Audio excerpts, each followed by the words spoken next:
Welcome. Welcome to Master Swan Open, number 91. We are here for our monthly amateur tournament. And I am not alone, as I am with Steelmont. Hello, everyone. I'm here as well. Ah.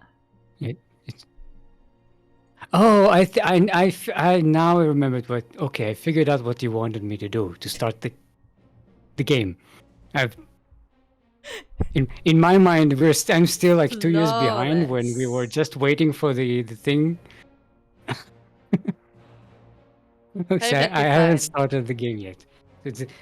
I forgot that we're going in on the countdown with the game and everything, and it's like, look. I used to be a caster and part of the production when we were an amateur team doing amateur stuff. That is true. Amateur. I don't think. Well, no, I did cast when we had an actual pro team, right? I think so. Think so. Yeah. Look, I haven't made a party or started a lobby in like 2 years or something like that. Mm-hmm. I don't remember how everything goes. Anyway, we are starting with our first match. It's going to be Ragnar versus Dwarf. So that's going to be fun. This is why we do that before the start the stream, so that we don't have to sit here and wait for the game to load. Yeah. And, You're getting it. You're getting it. You're figuring out our setup. Look, I'm 2 years behind. Okay, I don't know how all these kids doing this these days. Back in my day, we just had, casts. We didn't even have parties or lobbies. We just even the lobbies didn't work back in my days. Sure, the lobbies did not work. At least not very well. Thanks for resubbing, Dali. Hey, Dali cat. I haven't seen Dali in so long. Duck anymore. Anyway, we are on amygdala, the part of my brain that just doesn't really work. We're in the northeast corner of the map, all the way from the land of Ukraine. It is our blue Zerg. Give it up for Dwarf. Not dizzy dwarf, not sneezy dwarf, not cheesy dwarf, just dwarf.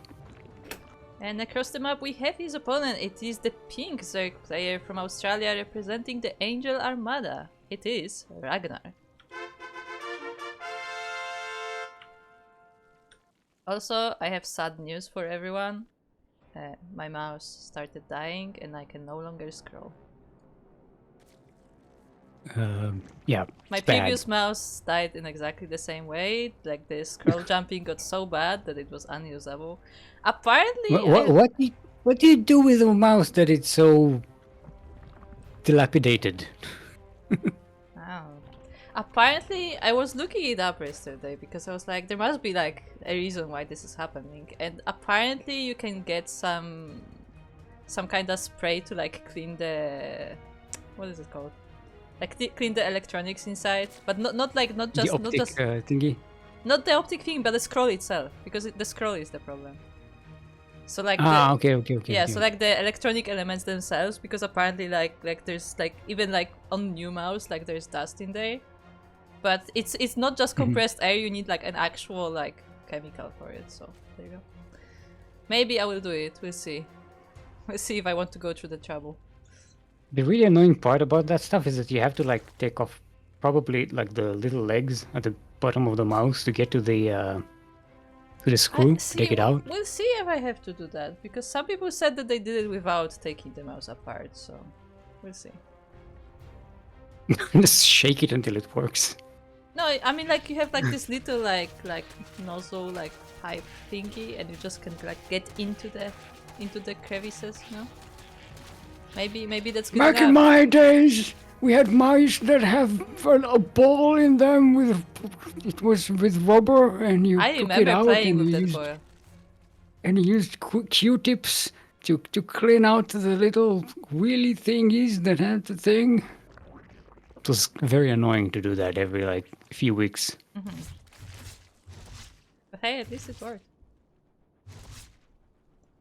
Yeah, I mean, they were pretty accurate mice. I still prefer them to the optical mice if you know, if they actually functioned. Yeah, I mean, yeah, like we're talking about a lot of mice today, but I had exactly the same problem with my previous one. Is the moment I started using the middle mouse button because it's pressing the scroll, that the same moment the scroll stops working. Like it's broken, it's gone now. It's like, why would you put the middle mouse button on a scroll if it breaks the scroll? Oh yeah, I really hate it. I hate the fact that the middle mouse is the middle mouse button is the scroll. I hate it in every mouse I ever had. Yeah, I think it's a really stupid idea, but Hmm. they keep doing it. Yeah, it's very annoying. Anyway, we have a game. Yes, but then both players have been pretty passive so far. Ragnar did go for a third base a little earlier, but Dwarf is setting up a bit of a roach push, getting +1 ranged attack, and nothing too crazy. They both just been poking at each other, barely poking at each other. They haven't even really been scouting all that much, so it looks like they're going into the aggressive mid game, as it seems. Yeah, both players are now working on their roaches. Let me check. Neither of them has speed still, because I mean, Dwarfslayer is about to finish, and Ragnar was just starting his, so like it's like about halfway done. So it will be a while before either of them has speed. But both of them are Yeah, going for the roaches. Dwarf just started roach speed as soon as that layer finished, and Grip spread a little bit lacking, considering you want to do a roach push. Maybe he's not going for a roach push. Maybe he's just going to play this very super defensively. I don't know. I feel like in ZVZ it's less of a thing with the creep spreading for the roach pushes. But it's definitely helpful for like reinforcements and stuff. Because you kind of want to. I mean, we've seen.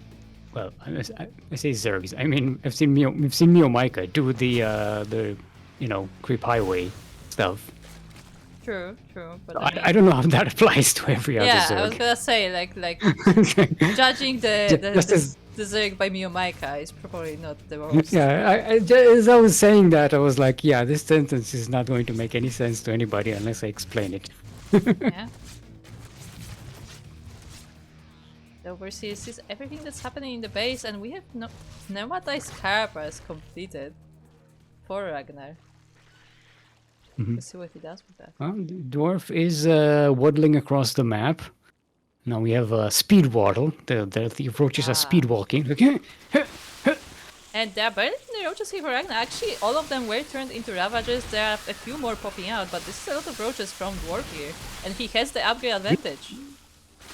Decent dodges by Dwarf there, and he's cleaned up the Zerglings and gets into the Ravagers. I don't know if Ragnar can build enough of a momentum here to even defend. Dwarf splits the forces into the third base and the natural. Yeah, and he keeps pushing into the natural. The drones are now in danger. More roaches are popping out, but it's single roaches. Just 2 of them will not be able to oppose this entire army. A few more are coming from the main base, but it looks like Ragnar just does not have enough production. 33 workers dead so far, and this looks like a GG here. There's no way Ragnar can recover from this. There's not enough in production.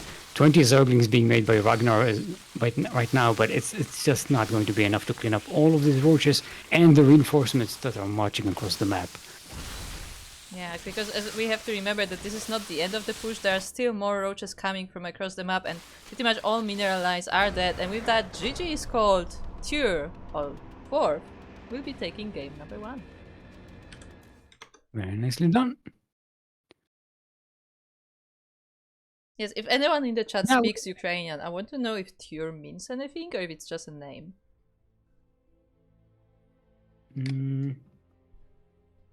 Because it could be both. I know that Tyr is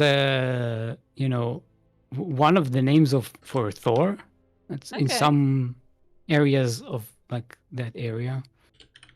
But that could just be, a coincidence. Could be. But I hey, know I'm if not. Chiu is. I'm not versed enough in the language to know if it may mean anything. Sandworm is going to be our next map. Sandworm, come on.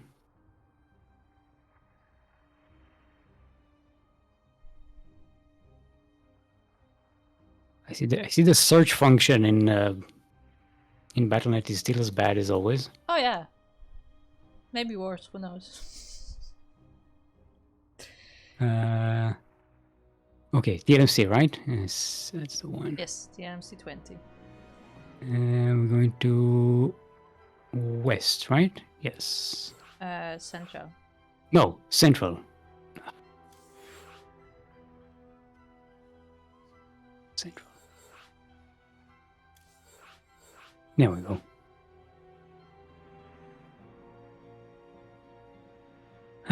It's annoying. I need to like do a set up a custom list of the maps that are in the map pool.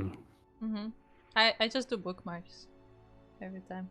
Every time there's a new season, I just do a whole bookmark list. Also, you didn't add Observer ++. It's fine. It's fine. Not for. Okay, not for the remake.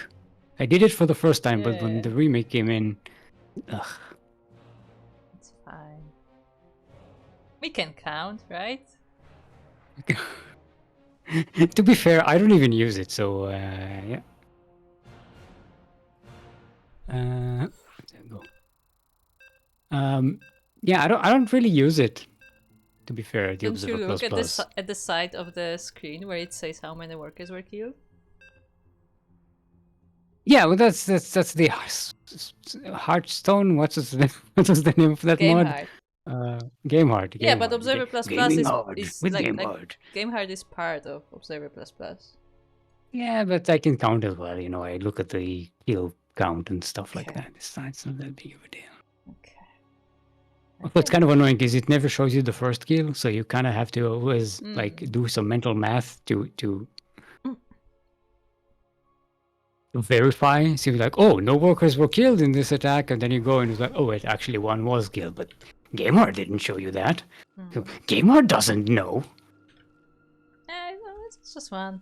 It's not important.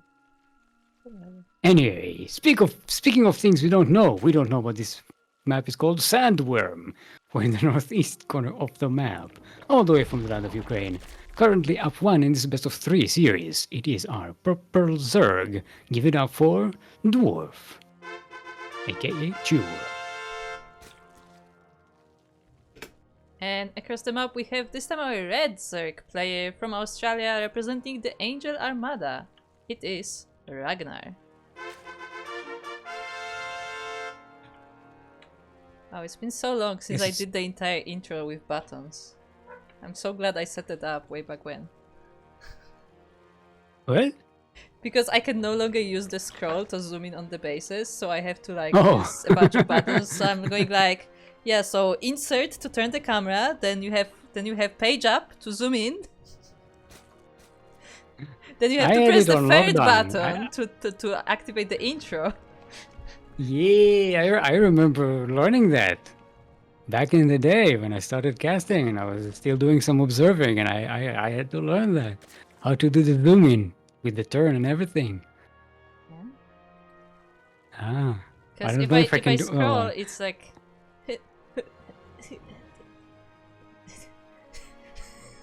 struggle. Because the scroll is just jumping whatever direction it wants to. Anyway, we have mirror builds. Almost perfectly timed. Sorry, I'm doing intro zooming in and zooming out just to practice, and I kind of got it.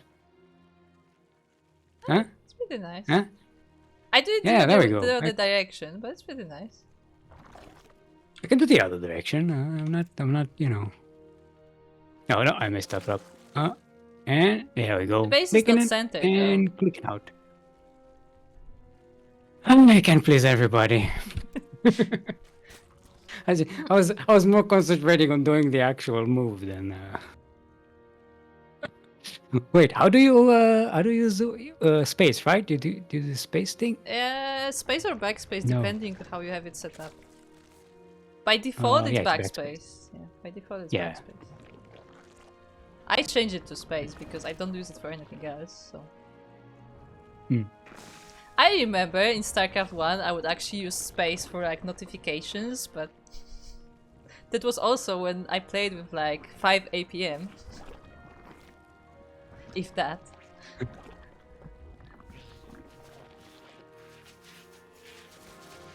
Wait, in StarCraft 2 it doesn't go to notifications? It does, but like I just never used it. I never had the reason to use it because I'd rather just click on the map. Okay. Oh, you're using the minimap like some professional. Yeah, What is like this? I feel like just the space just became too slow for me to react because it would just get me to whatever is the last event, and that's not necessarily where I want to go at that moment. Oh, clicking space is too slow for me. My RPM is just so much higher. I mean, yeah, because compared to how I played StarCraft 1, definitely. Considering you were what, 10 years old 8? when it came out? No, when it came out, I was like 6, I think. But like when I played, I was like 7, 8. So mouse only, no hotkeys. And I also barely understood the language, so that also helps. Yeah, that's how we played Dune. Yeah. Back in the day. Alright, so we have Dwarf getting prepared for a push by Ragnar that so far is taking its time. Yeah, it looks like Ragnar actually did go into roaches and is getting all the upgrades, but he's also getting melee. Is it possible that maybe he got triggered by the last game, and now he's just waiting for the push from Dwarf? And he's like, oh, you know what? This time I'm going to have speed and for everybody, for everything. Maybe, but he did let the Zerglings go right into the main base, and they will be munching on some of the drones, but it looks like not enough time here to actually do any serious damage. Yeah, didn't even kill one drone. Kind of surprised. I mean, these are Zerglings without any upgrades. They have speed upgrades, but they don't have +1, so they take a little longer to munch on drones. But now we see what the plan of Dwarf is. What's going to transpire, if you will. Huh? Yeah. Get it? Yeah, because Spire, and it's like tall like a Spire, and it's like Transpire, because Transpire is like, you know, it's like happens, and like it's pretty good. Because Dwarf has aspirations. Huh? Oh yeah, he's aspiring for this Spire that is about to. Yeah. I hope he doesn't spiral out of control.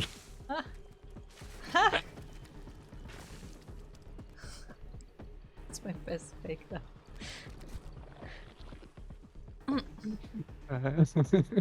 Look, if I make myself laugh, that's as good as it gets. Interestingly enough, Ragnar is going for Hydras, so we'll see how the Hydras will go against the Mutas, because, I mean, Hydras shoot up, don't get me wrong, but also they have to get into the position to shoot up. And all this, curiously, by the way, Ragnar did not scout anything in Dwarf's base. I mean, he So did doesn't even know about the Spire. He did see Banningness, and he didn't see any roaches coming, so maybe he was just like, oh, it's not roaches, so it must be Mutas. It's possible that that was his logic.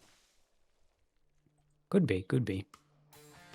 Well, he hasn't committed to Hydralisk just yet. Maybe we'll just wait for the confirmation of Ooh, he's going Mutas. straight to Lurkers. Although we have talked about it before, but going Master Roach against Mutas is also not a bad idea usually. Because they take so long to kill the roaches that they basically can't defend at home. The problem is you need to have some economy left before that happens. And all of the drones are dying in the main base. Yeah, 13, 14 dead drones. Very nice for Dwarf right now. And Ragnar going to have to start making Lunkers with a much weakened economy. And there's still a ground army here for Dwarf. He's mostly going for Banelings, funny enough. There's a lot of Banelings. And he may soon be trying some attack here. But... Ooh, I mean, yeah. Lurkers are pretty good against that, you know? They have that AoE effect and they're hidden. If Dwarf doesn't have detection properly, it might catch him pretty badly. Ooh, the Hydras Oh, but are he sees getting the caught, though. Hydralisks. Oh. And remember, killing the Hydralisks, that means killing the Lurkers at this moment.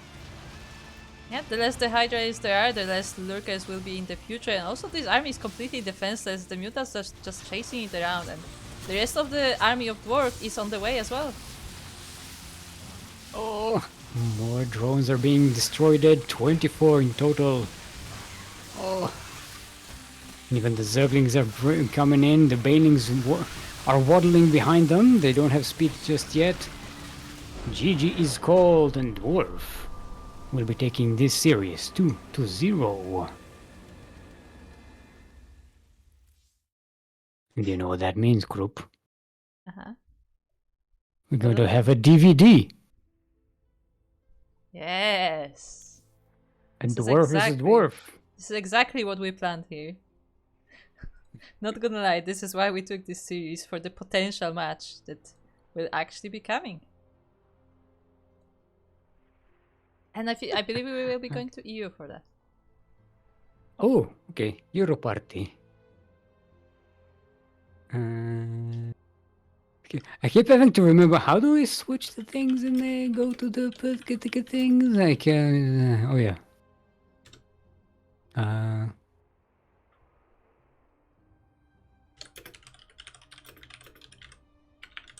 Wait, Dizzy Dwarf is from Poland, right? Yes.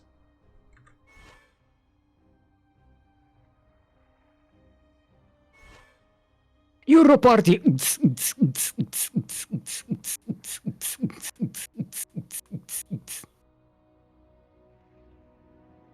Did Discord mute that? No. Did Discord mute my musical masterpiece again? No, not this one. Okay. So it gives the shitty sound effects. But all my cool sound effects are gone. SMH my hedge. Gonna pour myself some tea. Got myself some nice hot tea. I brewed some tea before the cast.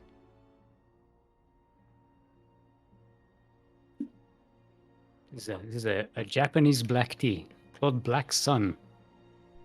Fancy.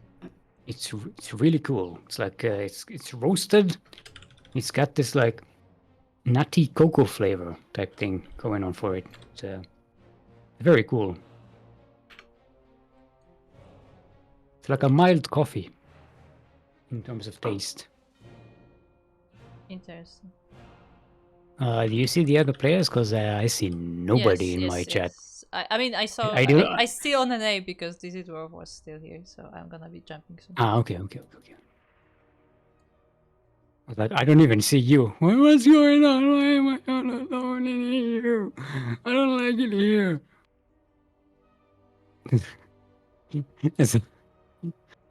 We're in the wrong chat.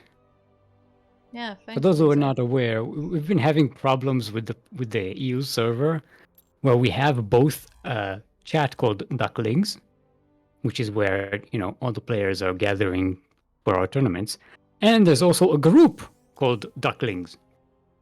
Yeah, and those are separate instances. And they're completely separate instances, and you can be in one and not the. And some of us can be in one and not the other, and it's very confusing. So I think I'm in the group because I never see anybody news. else in that. I don't see anyone. Panic! You need light. Light can see the others on you. Yeah. Usually. Get the admin over here!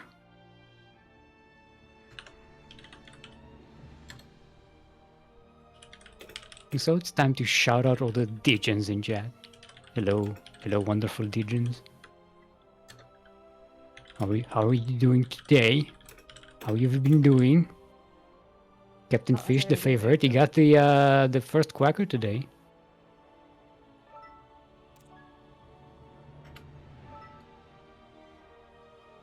Hey, there we go. We're here. Okay, we have one person now. We found him.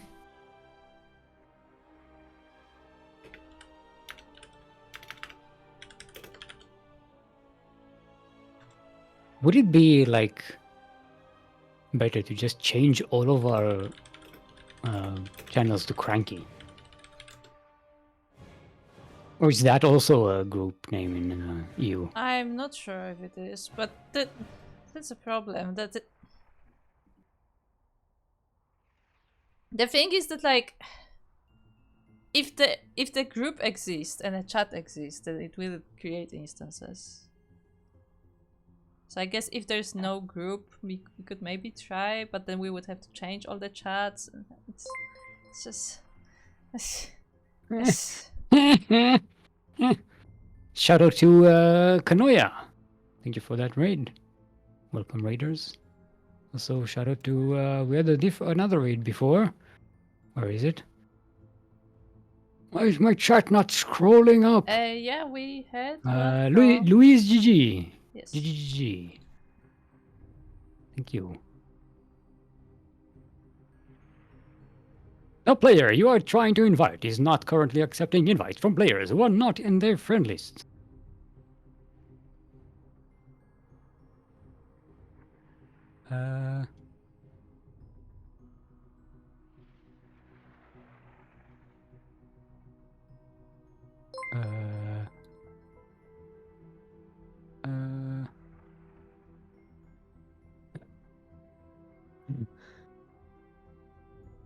Yeah, we're having trouble locating our other player. Oh wait, I can see him, but how am I seeing Ducklings chat?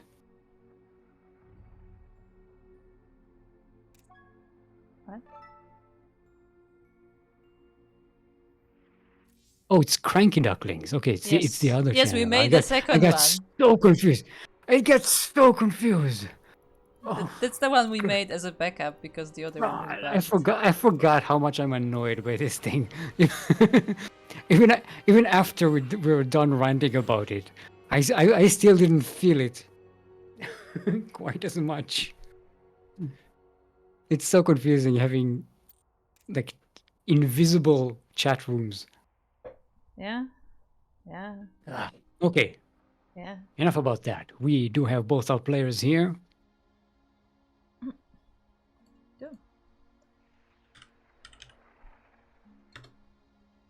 Hey, Captain Fish, thank you for raiding. Captain Fish, the favorite. I have to check something.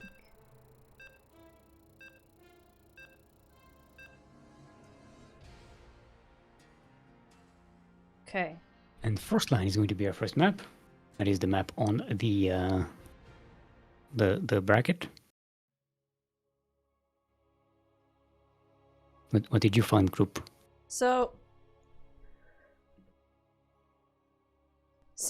as a bit of a backstory here, DC Dwarf has won 3 Master Swan Opens before and has been second once. So he is definitely one of the higher ranked players here. The favorites? Yeah, I was not gonna use the word.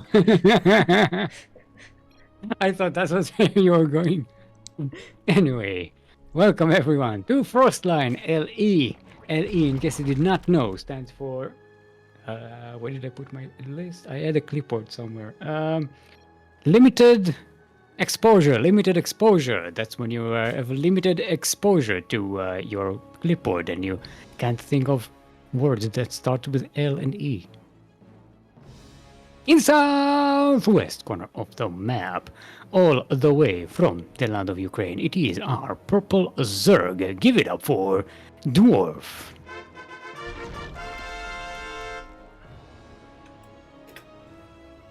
And across the map, in the top right corner first line, we have our red Terran player from Poland representing clan Devoid. It is Dizzy Dwarf.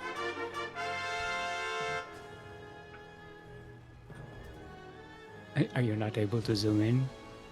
Look, I can. Yes. That just... Look. I tried, okay? I know. I know how much it hurts you. That's why I'm teasing. I know how much it hurts you. It does hurt I know. I know you. I know you. I know how much pride you take in your observation skills, and I know it hurts. That's why I'm teasing. You know when it annoys me the most though is when I try to like zoom in nicely and smoothly and zoom out, and then it's like it's just like stuttering. Like, can you please? Can you just get your stuff together? And everyone thinks I'm not good at observing. No. See, it bothers me it bothers me less in StarCraft because I found a workaround, because I have the buttons to do that. But it bothers me more when I play Final Fantasy and I'm trying to like make a cool shot. And it's like, can you not? Look, you're streaming along with light. Your camera work is always going to be the preferred one. At least for me. I mean, I don't know. A lot of people actually. Watching him gives me anxiety, dizziness, and a migraine at the same time. Look, I made it a joke on my side of things where I just sit somewhere and just watch Light play. Okay, it's funny. No, because every time you're talking, it's just the light is just running around like he has the zoomies, and you're just. He has the zoomies. It's so funny. Actually, that gives me a good idea. Okay, I'm gonna hold on to that. Because I have an. Oh, emote.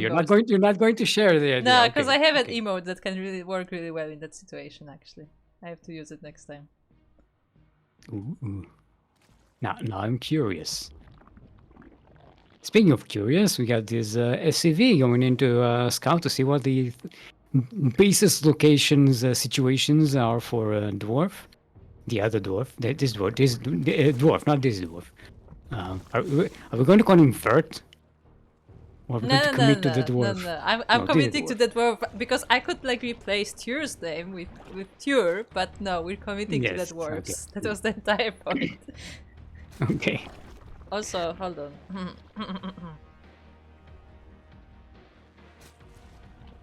This is fine. Oh yeah, we have predictions. We did not forget about that completely up till now. At all. It's fine. Fine. Okay, dwarf getting a lair, setting up some roaches. Towards that roach speed, getting +1 range. Vert. Oh, sorry. This is dwarf. No, I'm getting confused. This is dwarf. Setting up for a medivac marine drop with 2 medivacs with steam timing? Question mark? I mean, it is a 2-on-1. Yeah, but the timing is a little bit might be a little bit off, but it's still going to probably catch dwarf a little unprepared. No, there's a bunch of roaches being made now, so could be okay depending on the positioning of Dizzy Dwarf. Yeah, I mean there are some roaches pretty much at every base except for the third, and that is exactly where those medivacs are going. So it's how it goes. Fortunately for Dwarf, there are some overlords ahead of the base, so he will be alerted to this. Creep Spray might have been a little bit more helpful here, but yeah, this is still pretty good. Does supply block Dwarf, which is a big deal at this point in the game, because you know Dwarf wants to make units right now, not sit around being supply blocked. So this gives Dizzy Dwarf a little more time to run around and find another angle to do some more damage. In the meantime, Dwarf on the other side of the map is scouting what Dizzy Dwarf is up to. I'm going to see that third base being made. And that reactor on the starport.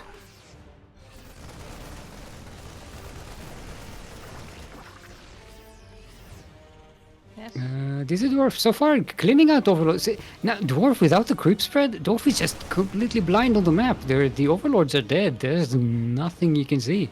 Yeah, and the supply is pretty close as well, like on the verge of getting supply block every time he loses more of those Overlords.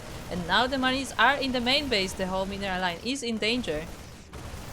Yeah, it's super dangerous. All these roaches are going to pop out one by one. Okay, no, this is Dwarf not even waiting for the roaches, just going straight into killing these workers, targeting them down and picking up. Still has a lot of Marines surviving in those medivacs. Okay, we went far enough. It's okay. We don't need to go any farther. Like how we boosted just to go to the edge of the base and just stay there. I mean, there's nothing that shoots up. Going nowhere fast. That's that's the trick. And yes, the follow-up going to completely clean out this mineral line and kill some more overlords. I mean, to be fair, at this point it's not even that big of a deal because Dwarf is so much behind of some supply, so that it doesn't really matter. Yeah, but it did catch him a little bit off guard. I think Dwarf also thought that those medivacs did leave the base, but in fact they were still there. I mean, the boost bamboozle worked. I want to know if that was. I want to know if that was intentional, or if it was like, oh, I just didn't click away. I guess I go back in. No, I think he went. I think the boost was maybe the mistake, or maybe he just wanted to get away from the queens fast enough of the creep. Like, I don't know, but it sounds like a nice mind game. Boost is not something you care about wasting all that much, right? For the medivacs, it's not like a battle cruiser teleport or something, right? Not as bad, not as bad. But we have an entire if you army. waste it'll just the move out by this dwarf. Very few medivacs left here. Yeah, it's just two. Those two medivacs that we're dropping are now joined with the army. We have two liberators as well to support this, and yeah, we're sieging the third base. Great positioning on those tanks. They're going to threaten that base, and the Marines are free to move up that ramp and try to bait those roaches into them. But there's a surround. This dwarf did not leave any units to protect the tanks, and the tanks are all going down. And now this dwarf might actually lose all of these. There's still a lot of Marines left here, but the roaches are quite beefy. This dwarf will have to pack away. The push did damage, but it did not finish the game just yet. Yeah, this dwarf did lose all of those tanks to that roach attack. He still has the Marines, so they will keep putting some pressure on the Zerg player, but I don't know if he has enough power to break this base right now. No, not without the tanks. Okay, one Marine can just continue doing damage on that hatchery. I guess it works. And now with the Hydralisks, these Liberators are going to go down. This dwarf lost the entire army, but like we say often, Terrans have really good production. While they're killing you and dying, they are making another army. So, also, as this was happening, this was happening, he also was taking a fourth base, while the Zerg is still on 3, so that is also an important bit of information, that he's keeping the Zerg occupied while behind he is able to work on his economy.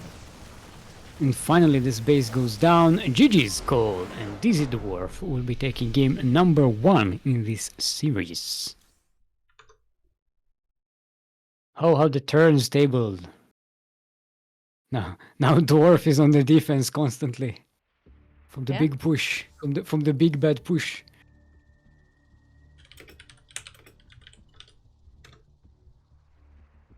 So let's see what the next map is going to be. It's going to be this is Dwarf's. Dwarf's decision. Yeah, I just realized I have the wrong chat on. What? No, I'm just setting up my chat, my chat screen. You don't see the chat?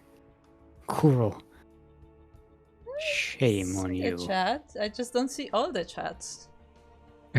Don't forget, we now stream on 5 channels simultaneously. We are on Twitch, we are on YouTube, we are on Facebook, we are on Kick, and we are on TikTok.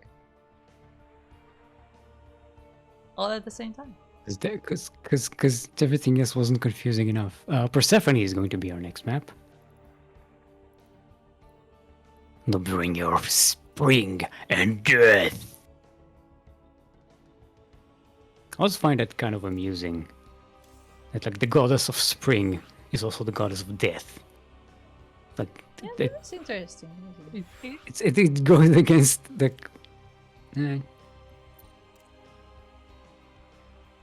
Doesn't quite make any sense. In every other culture, spring is like associated with life. You know, that's Sure. where the flowers are blooming, and then the animals are after the winter they make babies.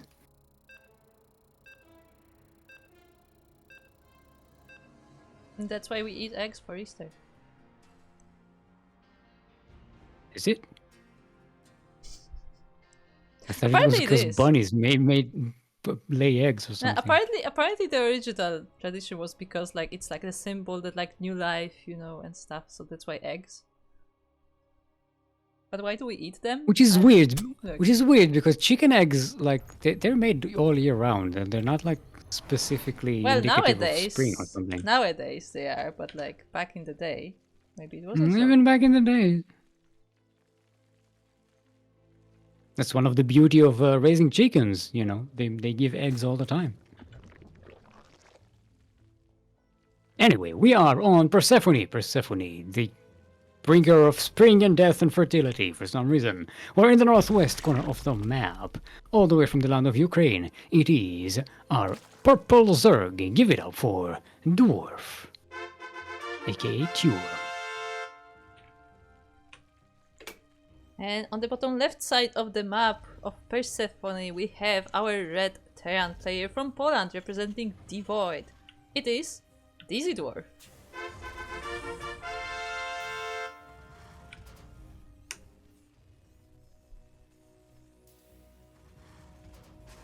Okay, sounds like Sanseki. Who is this Sanseki? Who's a Sanseki? You're a Sanseki. Yeah, the 16th one, in fact. Ah. What was the name that Enki called me? Enki read it like he found like a third way to read it. I can't remember. Not 16 squids Sanseki? No, it wasn't Sensaki. Saneski. He called it Saneski. It's much more Polish, you gotta admit. It is. But it's like somebody found another way. Okay. Yeah. Yeah. Look, I know you have. I think out of all of us, you have the most like misread name. Yeah, and it's not even the long name because you'll be like, oh, okay, the long username, it's complicated. People misspell Kuro. It's 4 letters. Yup. Kuro, Kluro, Kueo, Krup.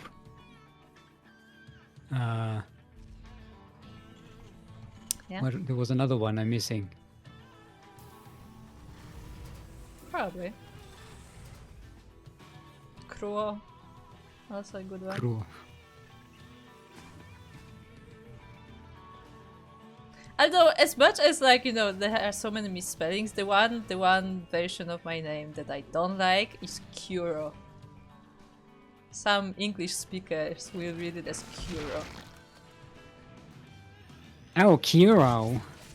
I don't know, it just bothers me. There's no Y or any other letter there. It's just a U.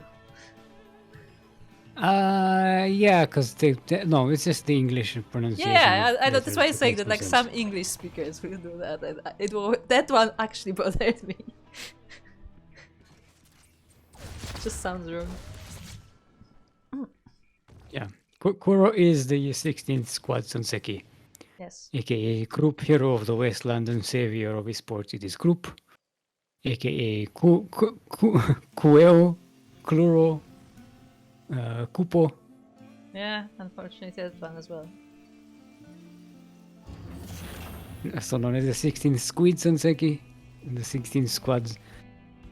what was it? Saneski.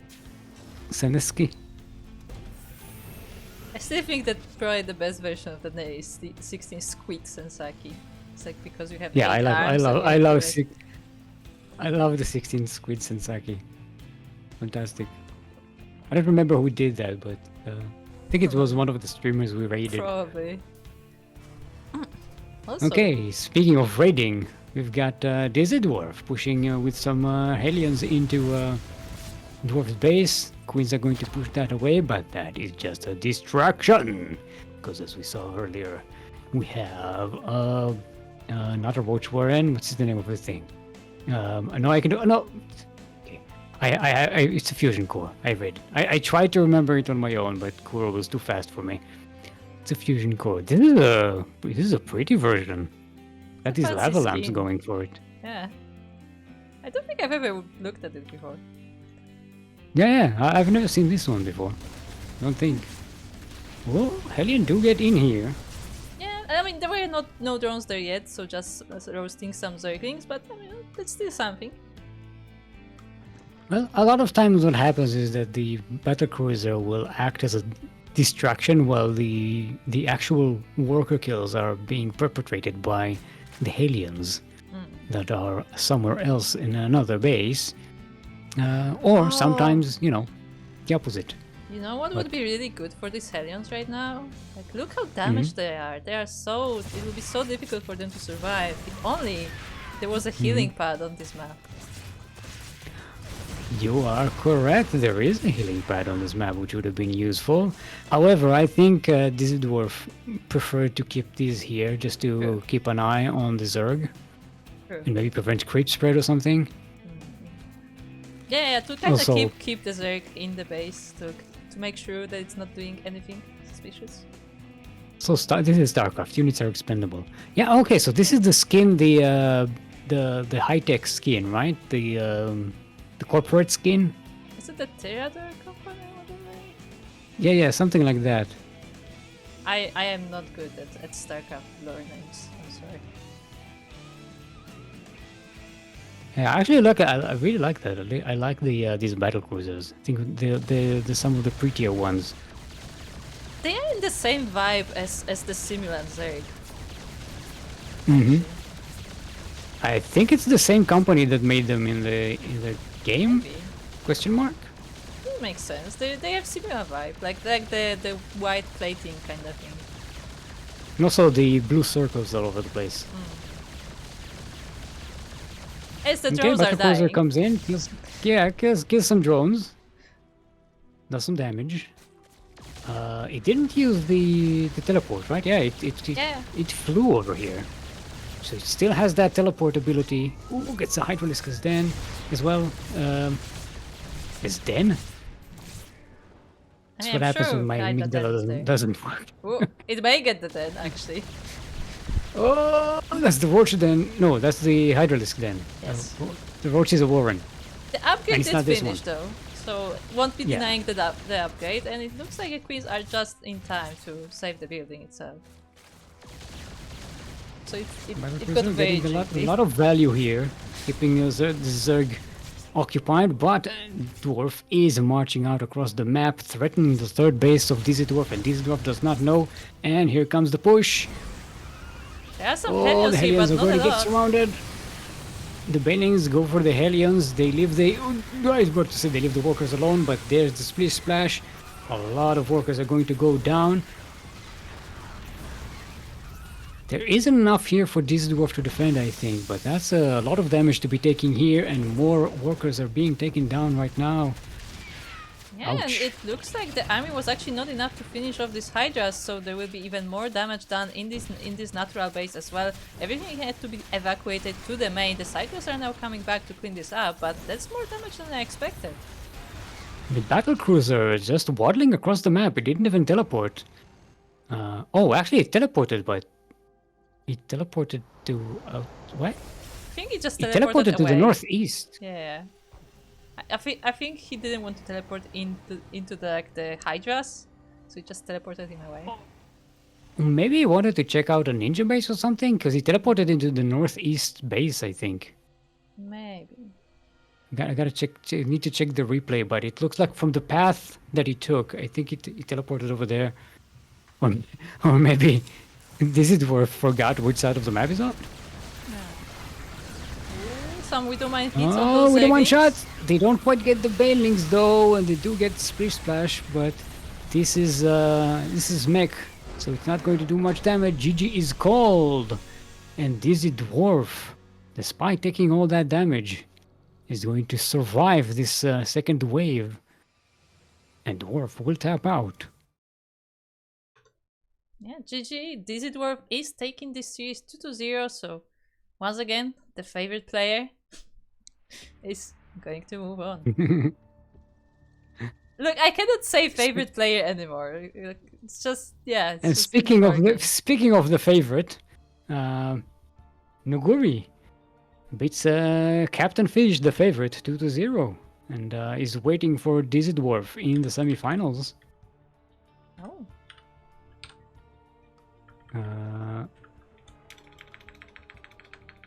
Is Nuguri a new player? I believe so. I don't see their names in our database. Yeah, Nuguri is a Zerg player that I do not recognize. I will double check that, but I don't think we know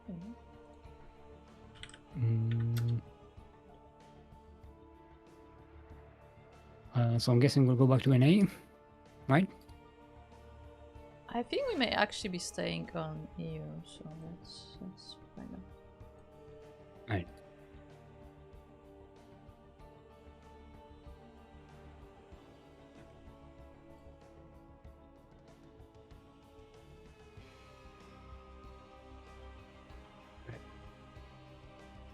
Need to pour myself some more tea. Every time I pour it, by the time I drink it, it gets lukewarm. Because I have it in like a thermos thingy right here, so that it's always hot. But then I just let it sit there for a second, and then by the time I get to it, it's like cold.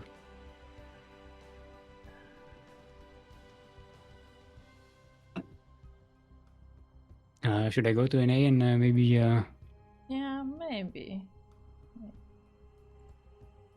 Maybe good. I guess we will try to make sure that we have both of our players. So yeah, we'll go on a short break, and when we're back, we will have the first semifinals for you. Stay tuned. Don't go anywhere.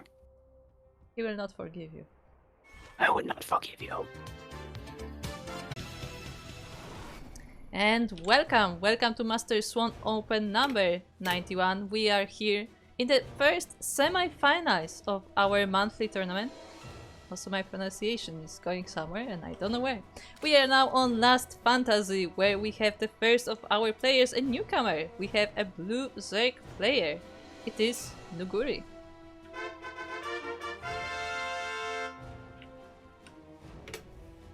In the north side of the map, all the way from the land of Poland, representing Devil's Void, the Void, it is our red Terran, Dizzy Dwarf, aka Vert. Okay, hold on. What? Too many buttons. I only have 5 fingers on my hand. This, and then this, and then this. It took me a second. I thought you only I thought you were going to say I only have 2 hands, but then you said I only have 5 fingers. I'm like, wait, what? You have 5 hands or Yes, wait, 5 I have fingers 5 and 2 hands? hands. That's not something doesn't add up here. But then I caught up and I was like, okay, that makes sense. I was trying to press too many buttons at once. Didn't work. So yeah, Edge my hedge. this dwarf now knows where his opponent is, as he scouted actually the wrong location, but obviously that gives him the idea because this is a free spawn map. Meanwhile, it looks like Nuguri is still looking for his opponent, just send the overlords both directions and he will get there eventually. Yeah, to be fair, the Zerg is usually the one who needs to be scouted first, right? Not the one who needs to be scouting first. I mean,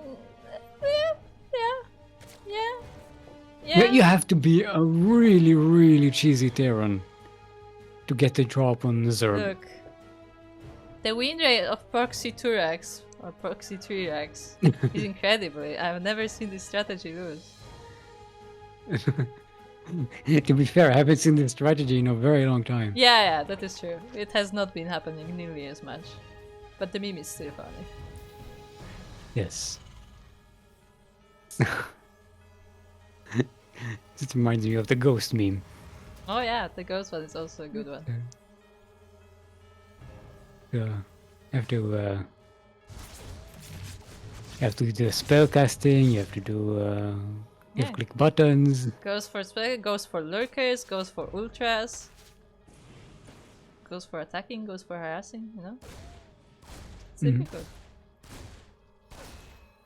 And of course the classic A to move them, A to make them. It's the only button I need. Yakuzaku 2017? The Reaper actually gets trapped by the slow Zerglings and the Queen, and it does go down. Pretty good catch. It keeps the Terran a little blind to what's going on the map for a while. Zerglings are going to come in here. They're not going to likely catch anything. Maybe catch a Marine on the ramp or something. Possibility. No, they do catch an SCV. Yeah, there was a... Just as the transfer is coming. Yeah, there were a few transferring workers and were able to catch one SCV, but nothing more than that, as the CC was already landed. Meanwhile, our Zerg for now is focusing mostly on the economy. Getting a third base. Next speed is about to finish, getting some more queens, workers. And let's see what our Zerg is going to go into here in terms of army tech. So far we haven't seen much. Just pumping out the workers. Look at the worker count right now. Yeah, pretty solid. It's a bit dangerous. Well, the Terran gets to that big, scary Terran push, and all Nuguri has done so far is pump up the economy.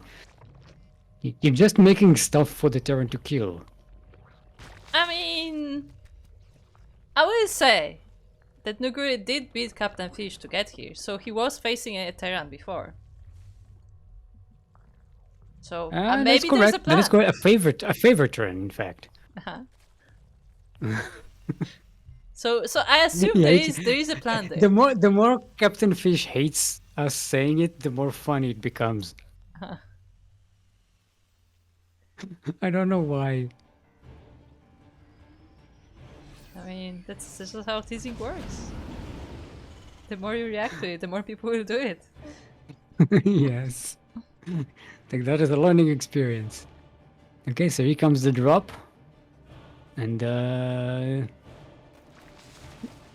Nuguri has a handful of Zerglings. They do have speed, so they're not completely helpless. Oh, we're going straight to a Spire. Okay. But first, he has to defend from this push. There are a few banings in production, but not too many. And I don't think they have speed yet, do they? No, there's no speed. Yes, thank you for that copy pasta in chat. To be fair, it is really hard to control this late game Terran army. You need a hotkey for ghosts to counter lurkers, ghosts to counter hydras, ghosts to counter broodlords, ghosts to counter ultras, ghosts to counter vipers, ghosts to EMP infestors, ghosts to nuke economy, and ghosts to snipe detection so your ghosts don't die. Yes. It's a good meme. It is a pretty good meme. We have these Marines trying to get in here, but there are enough queens to hold it off for now. The Benix, again, still don't have speed. The speed is on the way, but not nearly enough, nearly done. So, kind good of job by Dizzy Dwarf. Dizzy Dwarf catches a queen, catches a Baneling, kills an active Crypt Tumor. Pretty good job. Oh, okay, I cast a curse to you. Sorry, Dizzy Dwarf. I was just giving you praise for your control. Totally cursed him. Oh no! As he stood in the choke point and all the banelings just waddled in.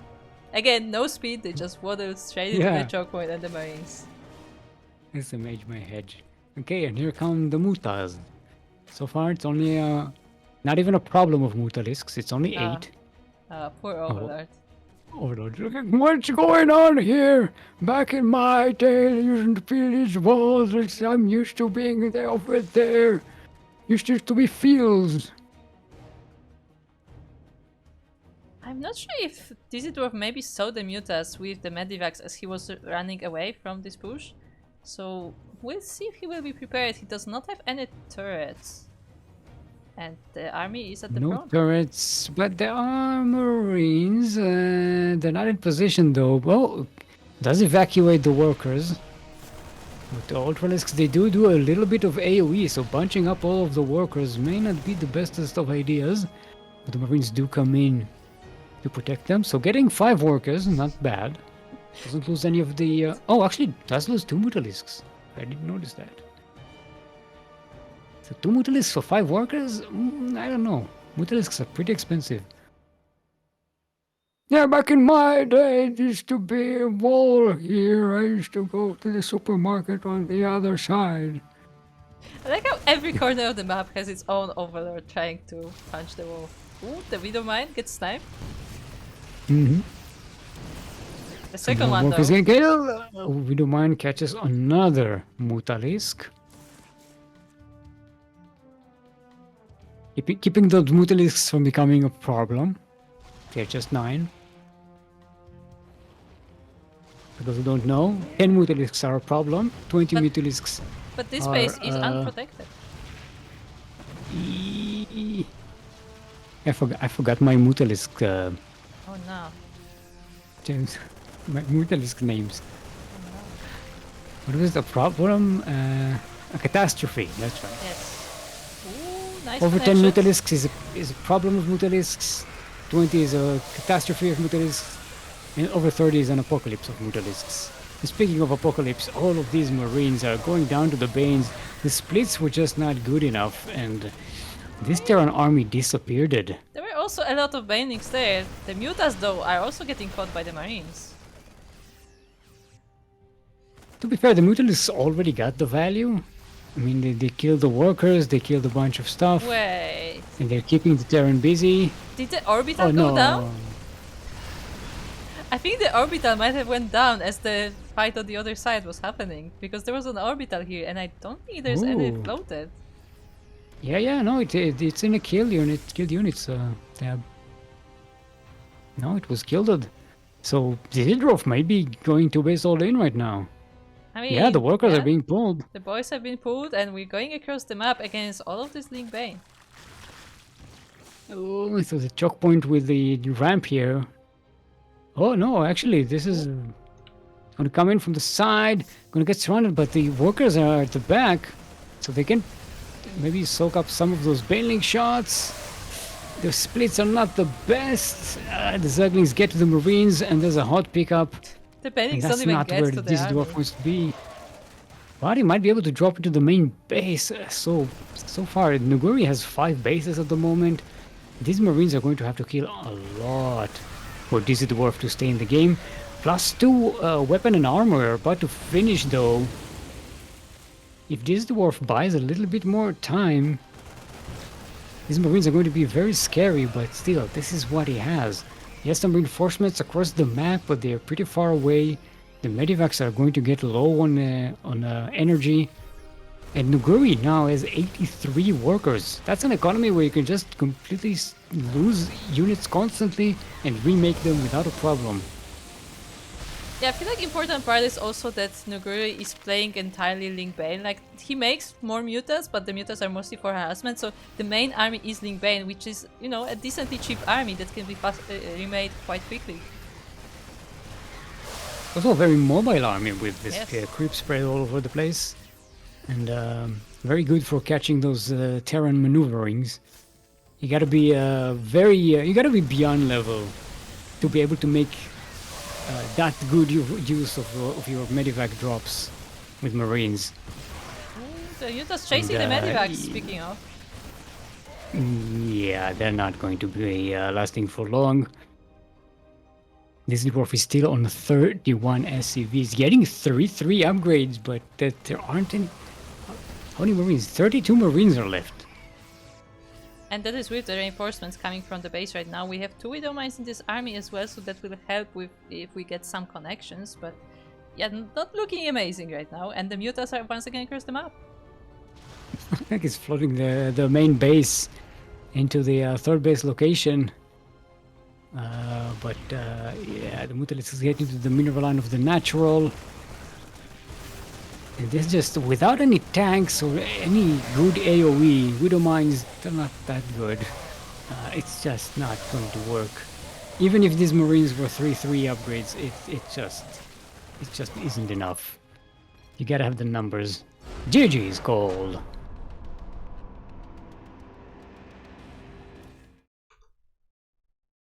Are the graphics popping more than usual? I don't know. Did you up the graphics, group? I did not change anything. For those who don't know, I do the entire operations of the Ducklings from a laptop. So I don't think I'm gonna be upping it anytime. No, it's not a potato. It's a proper laptop.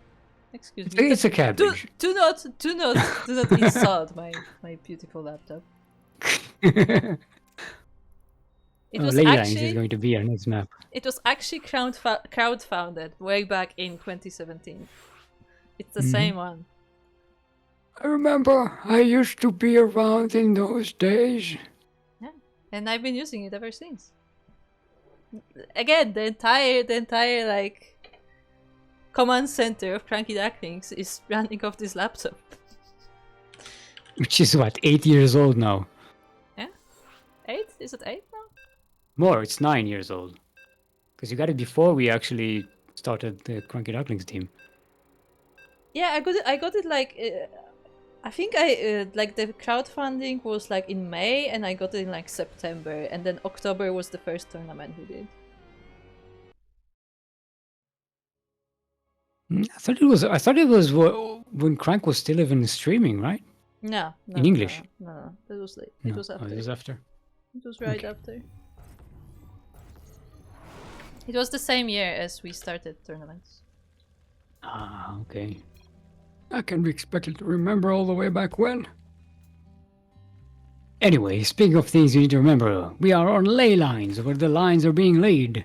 So you don't forget where you're going. There's lines on the ground, and... yeah, in the southwest corner of the map, we have our new appearance in the tournament, currently up 1 in this best of 3 semi-final. Our blue Zerg is in fact Nuguri.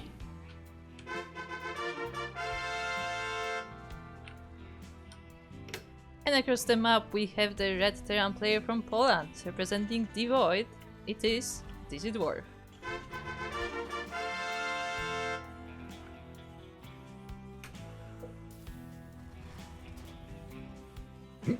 Using the Brood War skin thingy. Oh, and the concept. The Brood War, the buildings, they look like toys. A little bit. They just look like they're the toys made Nexus of plastic that you get in like. The Nexus particularly is a weird one. I guess Hatchery is. But this one looks like a fancy Transformers toy, but still looks like a toy, right? Because it removes like a part of it to see like this. Maybe I can see it. Like maybe it's a bit too smooth. Maybe they could add a bit more texture to it. I don't know. And the dish coming out of nowhere is also. Look at the dish coming out. It's coming. It's a coming. Almost. It's a coming. It's an open up. It's a coming. I like how the dish coming out also made the ramp open. It's like, no, you cannot come in until we put the dish out. Yeah, it's a construction zone. You can't just have people walking around.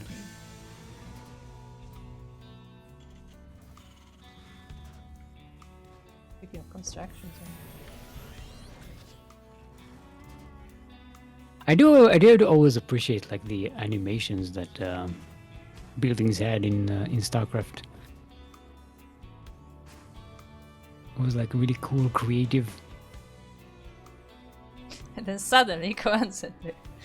And then boom, it's a command center. It always makes me think of like the car botanist, like Thor coming out of the factory. Yeah. Or the Or the carrier. carrier coming Yeah. out of the Stargate with that grinding noise, that metal grinding noise.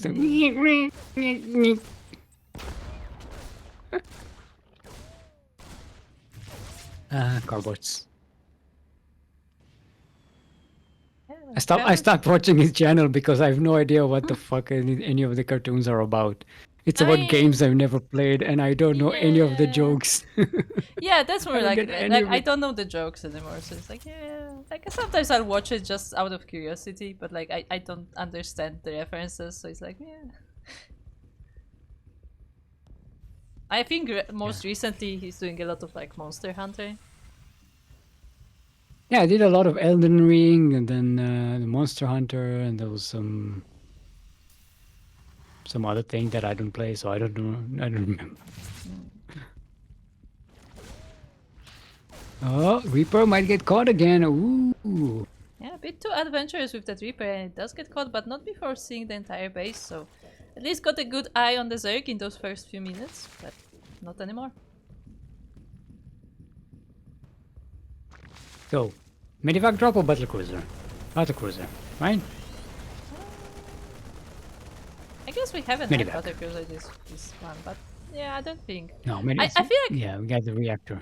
I feel like Dizzy Dwarf isn't one to go Battlecruisers as often. I don't even know. I wonder if it was like maybe even map related. Do you think that Persephone is particularly Could good be. for that? Could be. I mean, Persephone. The thing about Persephone is that you can just fly with the battlecruiser to the other side of the map, and then use the teleport to get away a little more easily. Yeah, so definitely could be related to the map itself. Maybe if we see Persephone again and Dizzy Dwarf would be playing on it, then we would maybe see another BC, but looks like right now that's not the case. I just want to see the fancy battlecruiser.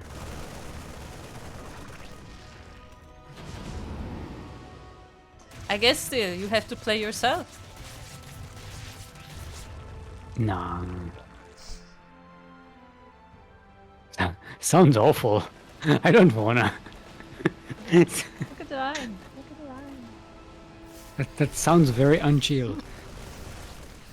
Okay, this is dwarf coming in. Who catches these fresh creep spreading tumors? But there are a bunch of queens, so it's fine. At the end of the world. Oh, gonna get surrounded by Zerglings. Gonna get the hot pickup. Loses a few marines, but backs away. Not going to stick around here, maybe? Question mark. Ooh.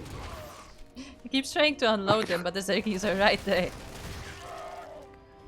Yeah, good job by Nuguri for catching all of this. Oh, this is dwarf asking for a pause. Maybe getting some lags. We are on the European server after all. It's like, Well, you can pause, be, why did I lose this marine? Referee, I should not be losing marines. It's like that that thing in the movies, like that screech, like. I guess you're wondering how I got here.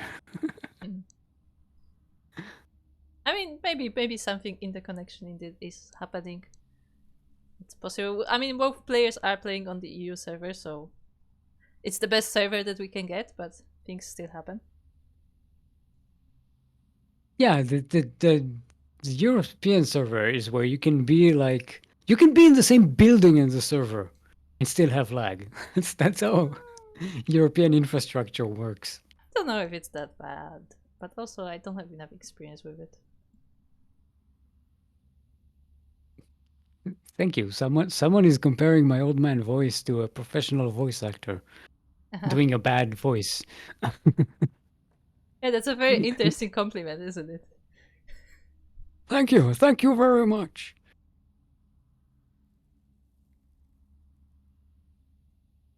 Did you watch Avatar? Oh yeah. Okay. Fantastic show.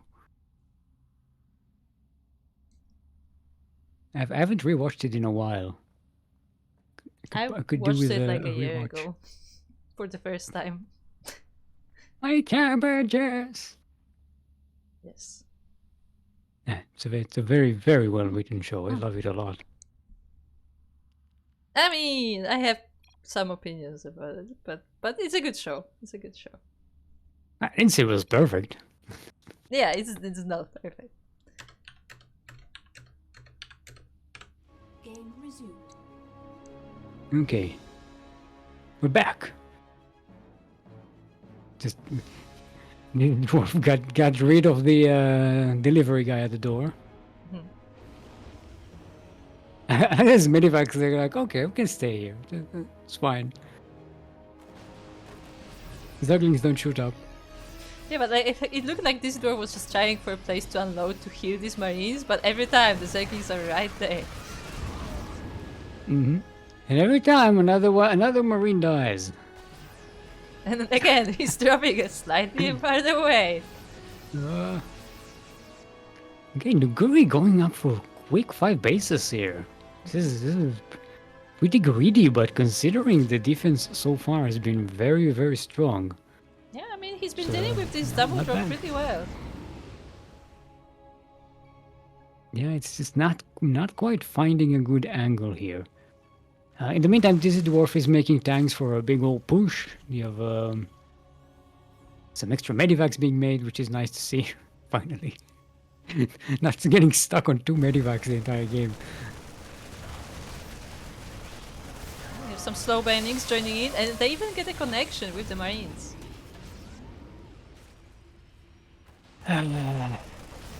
This job so far hasn't really done much other than die.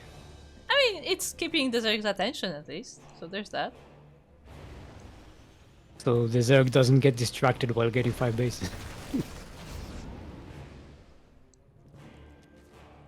The Terran push is coming across the map. Ooh, sorry, got burped there for a It's second. just marines though. It's just another double medivac Oh. essentially. Yeah, the tanks are staying home. I'm not really sure But- about that. The queens have moved quite a way. They're actually off of creep chasing the medivacs, and that means there's less defense on the other side, but there's enough link bane there. This is no offense to Dizzy Dwarf, but this feels like Beyond on like a day after they haven't slept for 2 days, and he's taking Adderall, and he's like, Oh not Adderall, Advil, and he's like super slow and sleepy, and he ate a giant bowl of pasta. no. I mean, look, It's like- Nuguri seems like a very good player. That now the link bane rolls right into the Terran army. There is one tank here, but it may be going down. At least the whole bio army will. Yeah, but this is still losing all of these marines, and a tank as well. Yeah, the second tank is This pretty is low not- as not well. good It for has the to repair Terran. that. Dizzy Dwarf playing a little bit too defensive here. The drops really weren't dynamic enough to do any damage, and again pushing out on the map without the tanks. So there's no real position to threaten the Zerg here. All the Zerg really needs to do is sacrifice a bunch of Zerglings and Banelings, which the Zerg at this point in the game will do, forever. Yeah, there's only one tank don't in this care. push. There's a lot of banings, so they do have speed by now. And I mean, the splits are good, but we'll see. Okay, does manage to catch that extractor there, but the Zerglings are coming in from behind. They take care of the tank. The Banelings roll into the Marines, and this push gets cleaned out. And pretty soon, Nuguri is about to get maxed out and be very comfortable moving out on the map. An Ultralisk then is halfway finished, +3 carapace and melee attack are on the way. It's gonna be tough. Yeah, and at this point, Nuguri pretty much has the numbers. Like, you could see that, like, he just had the numbers. Like, there was just so much link bait that even with the perfect splits, it didn't really matter because there was, like, 2 banings for every marine, essentially. Yeah. It's not the best of positions for the Terran. These dwarf trying to come in here and push with those Liberators, which are a nice addition. There's not a lot of anti-air for the Zerg at this point, but a handful of Queens should be enough to deal with those, especially if there's nothing on the ground and the Banes roll into the mineral line. The 2 siege tanks there were not enough to deal with them, and Dizzy Dwarf, it just gets dismantled all over the map. At home and on the other side. Should probably not stand under the Liberators though. Why not? Fair They're enough. sacrificial Zerglings. It's fine. They're getting sacrificed to the Terran gods in the sky.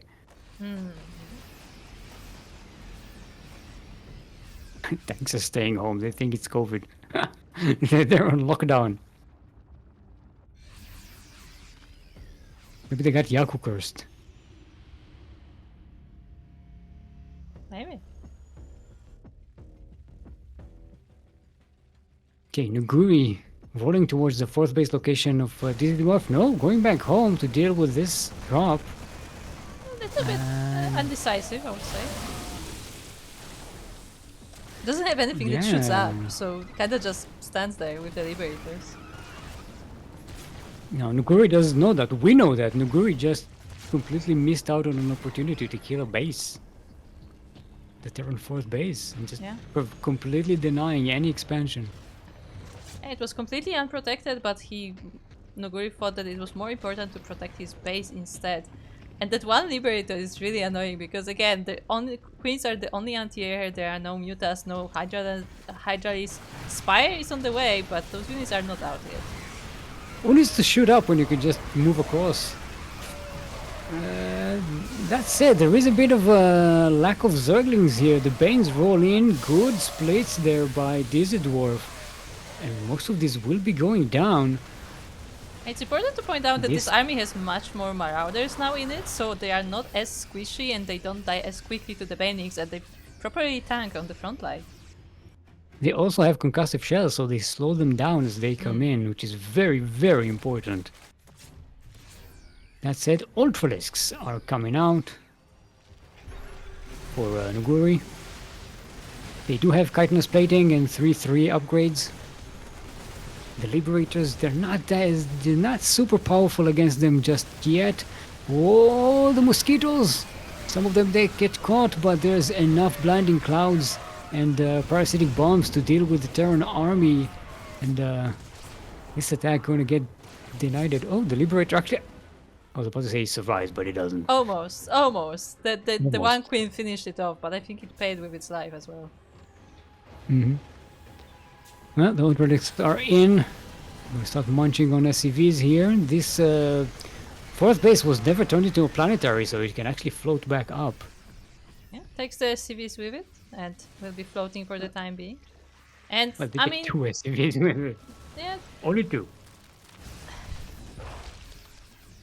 I mean, Dizzy Dwarf is bunkering up a little bit. He has those Liberators. He is setting up like good positions that are not easily broken, but he cannot expand. He's stuck on these 3 bases. He's trying to take this 4, but every time he does, it is being harassed. So this will be very difficult for Dizzy Dwarf moving forward. And this is what happens when the Terran doesn't push in the mid game with the tanks. The Zerg economy just goes all over the place. Look at this. We're at 7 bases for the Zerg right now. The creep spread. And maybe even you can go for an 8th base in the center there as well, just for good measure. Why not? There's a free base, basically, and the creep is like all over the map. We have a surround the blinding setup. clouds are coming in. This Ultralisks are just too powerful. G's called, and Nuguri will be our first finalist of today's Master Swan Open, the number 91. GG, nicely done. Very nice plays there from Noguri. Really, like, very macro focused and, you know, very like swarm Zergy. Like, basically just trying to defeat their opponent with numbers. While also doing a very good job defending these harassments at the start, which can really dismantle your greedy approach. If you don't defend your gains, you don't have gains. You gotta defend them. There's a sentence with a lesson somewhere in there. I just didn't say it. It's somewhere there. I'm good with words, damn it. You try speaking when your amygdala is screwed up. What? My amygdala is the part of the brain that's in What? charge of memory and decision making. Oh, okay. You This is why I don't play StarCraft, because my amygdala sucks.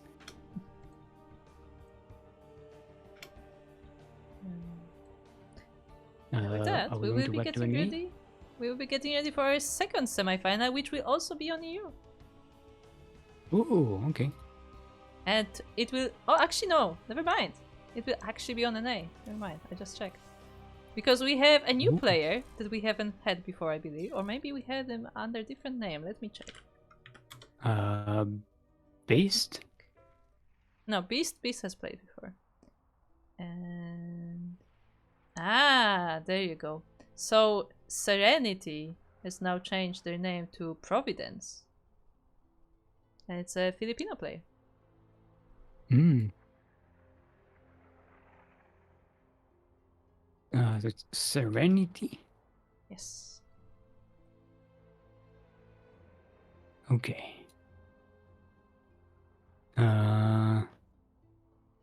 Wait, where's Beast from? Austria. Okay. So let's go to America. The Americas.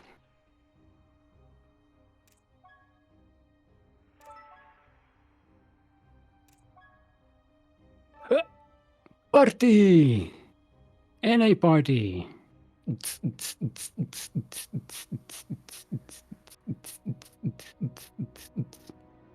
And this will be a PvP.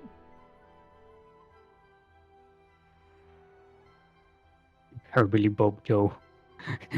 Group, we found someone older than me. That's not possible. They're 66. I refuse to believe that. Silmod is the oldest. He's the elder of this village. I am the eldest. Execute Order 66. Oh no.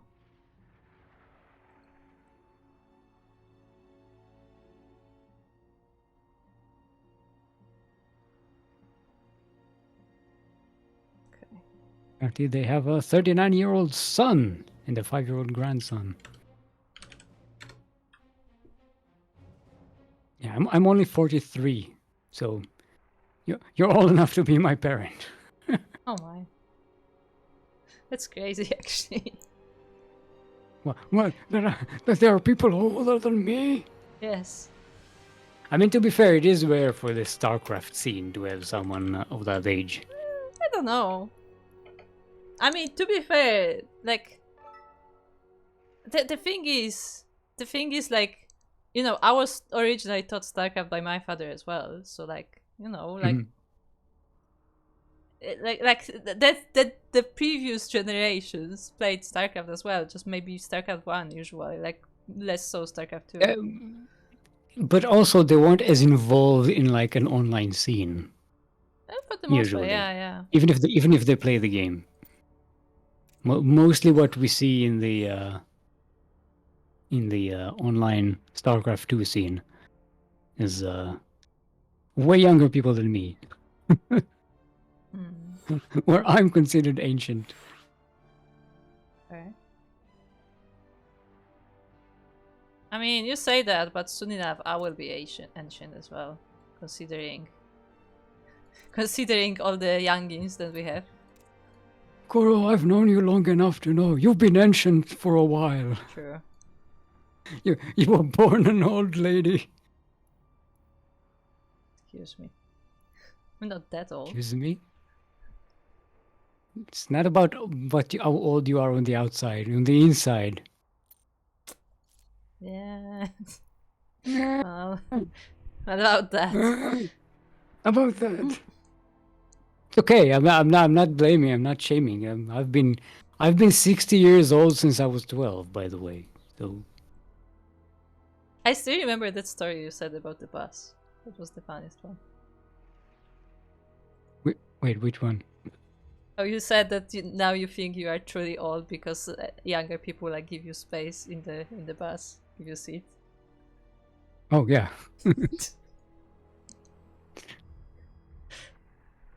Okay. It's the beard. The beard makes me look older than I am because it's got a lot of white hairs in it. I'm getting gray But hairs, actually. But if I shave my beard, I'm like, I look like 20 years younger. I'm sure of that. Like a lot of people have that.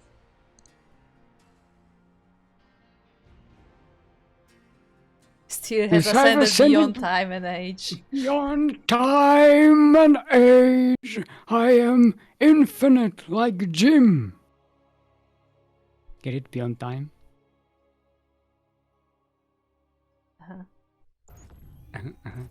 It took me a moment. I got there. This. Don't forget predictions. Yeah. I will check if they triggered correctly though, because something went wrong last time. Okay, they're going. Anyway, speaking of predictions, we are on last Final Fantasy 14 in the northwest. Sanseki. It is our red Protoss all the way from the land of, you told me, Austria. Give it up for the Beast. And across the map, in the bottom left-ish corner of the map, we have the blue Protoss player from Philippines. It is Providence, previously known as Serenity. Serenity, Providence. Yeah, those are some very similar names. Very ethereal naming scheme. Very philosophical. Ah, apparently it was their sons that introduced them to SE2. Oh. Yeah. Actually, it's SE, 2008. Yeah, 2008, so it's like a one. I know when those games came out, damn it, I was there, witch.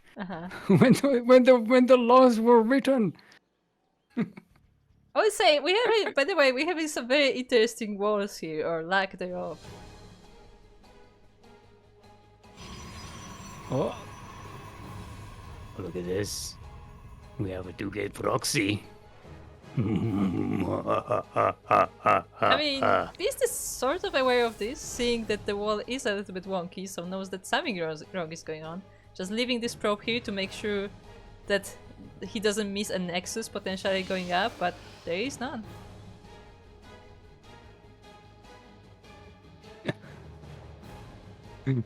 Verified Stillmon lives nowhere near the US. Yeah. No, I'm not. I don't. Right. So we don't talk about Eva. He's too young to be talked about. What is he, like 34 years old or something? Also, actually, there has been a discussion on the Wikipedia Discord recently, like trying to find like the youngest people who are eligible for Wikipedia page, and it was terrifying how many there were, who were pretty young. Okay, so Beast did take that Nexus down on the low ground while this was going on, and the Adepts sneaking to the base. There are more on the way. I don't know if Beast suspects that this is a proxy just yet, but okay, we'll be able to deal with this. Yeah, we'll lose 6 probes for the 2 Adepts. More are coming. Oh, Beast realizes. Oh, no, maybe? Didn't block them in, so has to go deal with those Adepts because they will completely destroy his mineral line. Ouchie. So not a super aggressive proxy, but does put these Adepts in a position to do very nice harassment damage before Beast can mount a serious defense. Beast will find this proxy location, but now there's a warp in for Providence. So they will be able to defend this base. No, actually they're warping in at home. Yeah. Hold on 1 second. Okay, we've been compared to Stettler and Waldorf group. I think it's finally happened.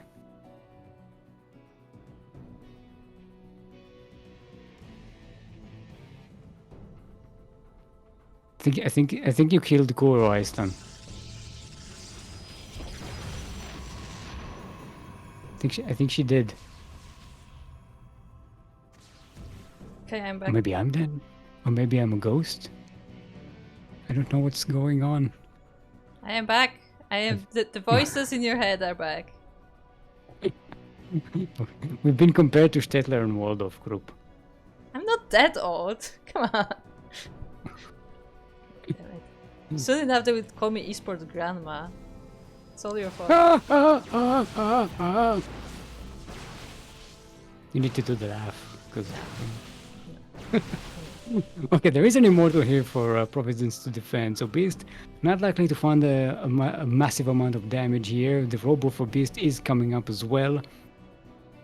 I mean, so far the proxy, it kind of kept Beast on their toes, but really didn't really do too much in the game so far, and we're going into a pretty standard mid game here with Stalkers and Immortals. Yeah, I mean it did cause some commotion in the beginning of the game. I mean, there were how many probes did die in the end? 8 probes did go down to those adepts, so it's not nothing, but it could have been worse for Beast, definitely. I mean, look at the units lost tab in terms of resources lost. That was a big sacrifice for 8 probes, but because those 8 probes were very early on in the game, they are worth a lot more than you think, because they really cripple the future economy of Beast.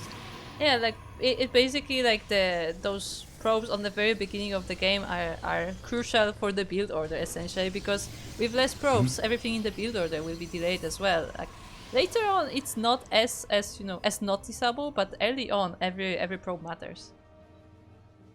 And it looks like we're going for a beef wave on the side of Beast. We have the charge lot, charge leg, charge, leg, charge, charge legs, charge lot, psychonautic charge, cybernetic leg, cybernetic charge. I'm pretty sure it's just called charge. Charge? No, it's called. Yeah, it's called charge. Okay, thank you. I thought I was forgetting some fancy name that they have for the upgrade, but no. Specifically it's this just upgrade is charge. just like it's just charge. What else do you want? God damn So it. let's learn to run. Yeah. What do you mean? Developers are trolling my brain. Oh, but Okay, we have an 4 attack here from immortals. Providence. A big push. We got some force fields available. One immortal gets caught down. Beast is stuck with one immortal now to the 4 of Providence. And Providence does have the Warp Prism here, so we'll be able to reinforce. Now it's just a matter of who runs out of force fields first, so the other one can run rings around them and get the push on. Those This were pretty Nexus solid will go force down. fields. Yeah, the next two goes down. The force fields kept the army of Beast far for long enough. That said, Providence did lose quite a bit, but was able to recall away. They didn't lose any of the immortals though, and that's the one. important bit. I think they lost one. Providence, no, Providence did not lose even one. Okay. It was picked up by the Warp Prism, the one you saw disappear. Yeah. It was just off screen there, but it was picked up by the Warp Prism. Very nicely controlled by Providence. Now I'm going to need to defend that third base, but Providence can afford to lose that third base. I don't think you need to be forcing it. Does Providence have enough to keep this natural though? Because this is a pretty strong attack from Beast, but 5 Immortals are nothing to scoff at. I mean, Providence does have 4 Immortals. 5, actually. Yeah.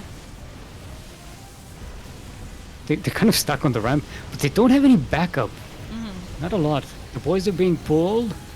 This is gonna take some damage here, but there we go. Beast taps out, seeing the amount of Immortals, and Providence will be taking game number 1 in this best of 3 semi-final. Indeed. That's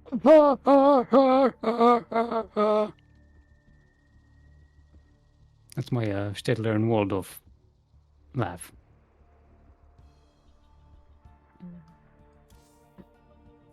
Yes. Okay, first line is going to be the next map. Providence is saying, crazy game. Yep. Welcome to PvP.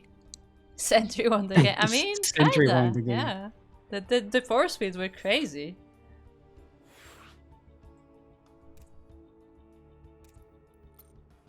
Indeed, they did catch the immortals of Beast there, which was a pretty good catch, and prevented Beast from, getting out and surrounding Providence's forces while they're taking down the Nexus.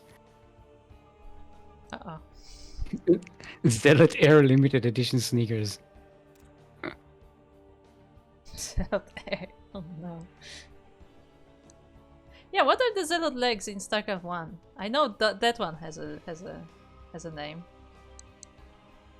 They don't have an upgrade. They do have an upgrade in StarCraft 1. But it's not charge, it's just to speed. Just speed. Just straight up speed. I think those cybernetics. Maybe that's what I confused. Probably. Hold on. I'll look it up. I shall look it up on the internet. StarCraft. Zealot. Now the Wikipedia thing in StarCraft Wiki. And You could try SC Evo Wiki. They probably would have the information on that. Anyway, as Steelmod is looking up this crucial bit of information, we are on Frostline, LE. LE, of course, stands for Limited Education. We have limited education on the names of the upgrades, but we will improve in time. Anyway, we are here in the bottom left corner where we have our red Protoss player from Austria. It is Beast.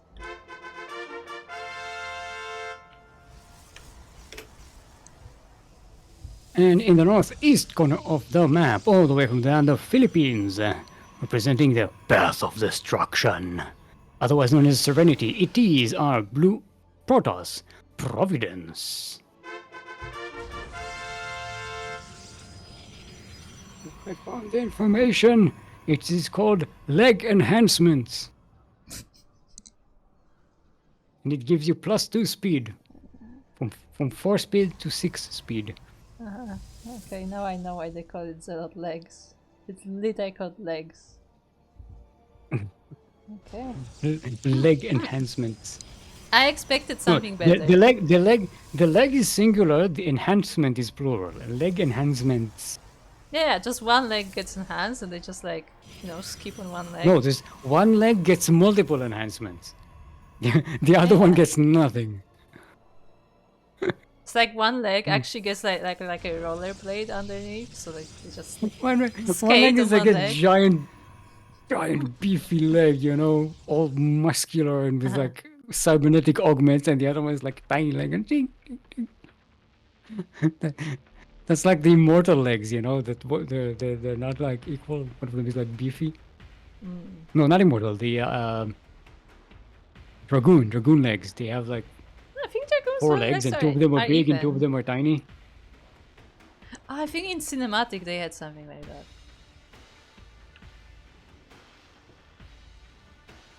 that. Like all the zealots are just limping around.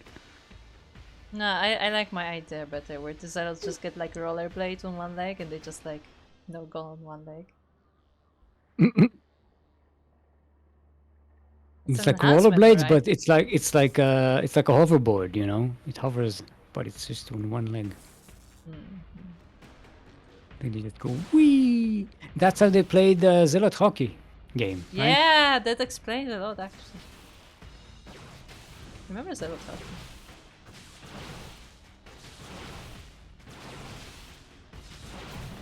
Stalker versus Stalker? 2 minutes into the game? What is this? 2016? Yeah, but this is winning. What's going on? But this is winning that engagement, both on the Stalker front and the Zealot as well, earlier.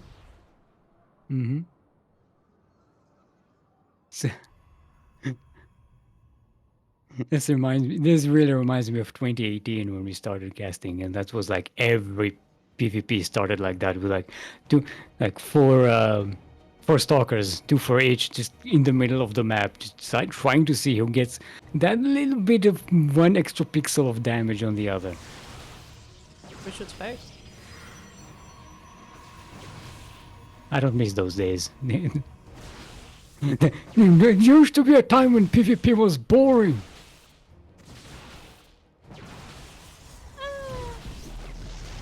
I don't know. I feel like PvP always was a little bit. I mean, I guess I'm not one to speak because I'm a fan of Hero, so. With Hero it was never boring. But this Nexus is actually a bit in danger. Like there's not enough Stalkers to defend it right now. They are coming down the ramp now, but yeah, actually quite a lot of damage put on that Nexus of Providence. Blink starts quite earlier for Providence. It's gonna be wait, no, Beast didn't even get a Twilight Council yet. Oh. Nope, he's going straight for the Immortals. But without the blink, oh, Providence will be able to just snipe those Immortals. That's very very dangerous. possible. I mean, you say that, but at the same time, it's possible that Beast will invest in more offensive army instead. So like may just have the numbers, and like in the end, maybe it will not be as important. But yeah, definitely the risk is there for the Blinkins to snipe the Immortal. Okay, Beast moving out, not even waiting for a second Immortal or the Warp Prism. The Warp Prism is on the way. Hopefully we'll get there with the army. It's going to take a while to fly around. There's the Twilight Council for Beast. It's going to get quite delayed. There are a bunch of Stalkers here to defend for Providence and some sentries with energy on them. So I don't see this really doing game-ending damage unless there's some miracle of positioning here. We're getting one of the sentries. That's pretty nice. Okay, yeah, there's still a lot of force fields here. The shield battery does finish though, and Providence will have a blink forward. Not quite targeting the Immortal just yet, but it finally does go down. And there's the cleanup. Yeah, like I said, that blink in the right moment can really turn the tide of a battle. And look at that. Beast is completely cleaned out here. Yeah, Beast was trying to go for that shield battery as it was finishing, but wasn't able to kill it off before it finished, before it started healing the army. And yeah, with that, the Warpism, the main base of Providence, is doing a backstab here with a couple of adepts. Yeah, it is. But there is a shield battery, so unless the adepts are focused, they're not really able to get any kills done. The thing is, the attack failed, but Providence is still quite behind on workers, and the army isn't quite rebuilt just yet. It's not like Providence is in a position to do a massive counterattack at the moment. So the Warp is still here. Just chilling. Oh, you didn't kill it. Okay. Okay then. Oh, I thought it was dead. Oh, the Stalkers. They kind of waste the blink there, but okay, that's not the worst. Not the end of the world. They do pretty well against adepts. Yeah, and single adept isn't really going to do much considering there are shield batteries everywhere by now. So Beast is rebuilding the Immortal count. Now up to 2 Immortals, working on a third. Charge is almost finished. Not charge, not leg charge, not charge legs, not cybernetic charge, no, just charge. Yeah, it's charge. Charge forward. Just charge. It is the same icon as the leg enhancements. It is very similar, yes.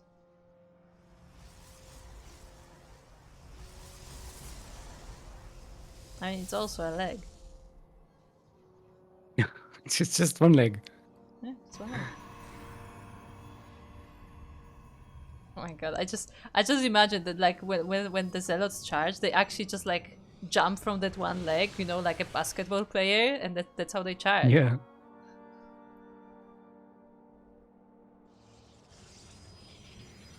It's a very asymmetric athleticism, if you will.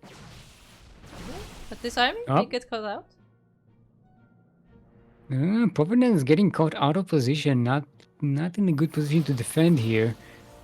Gonna have to rely on some warpins and maybe a recall, or going to try and surround and maybe catch those Immortals from behind. But now with the charge lots, it's gonna be difficult to catch a good position for for Providence to kill those immortals. Yeah, and Beast is using the force fields pretty well as well, keeping the stalkers at bay so can actually try to do some damage at the natural. Isn't going in quite yet because he's a bit afraid of the number of the stalkers here, but yeah, playing around here. There's a recall, and Beast so far really hasn't done any damage. This attack not quite doing much. Oh, I think Providence accidentally shot his own units just now. Oh, I'm pretty sure.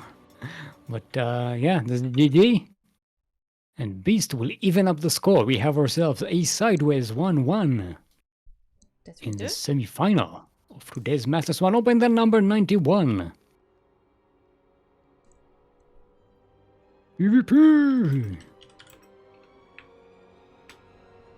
It's very nicely done there by Beast. As you said, like, even though Providence was holding these attacks, he was not coming out ahead out of those situations. Like, Beast still was able to remake that army, and I really like the positioning of Beast, where he was very careful to not get backstabbed, to not get sandwiched by those stalkers, was trying to make the arena for himself with those force fields, and that worked out for him. Kind of what they have to do.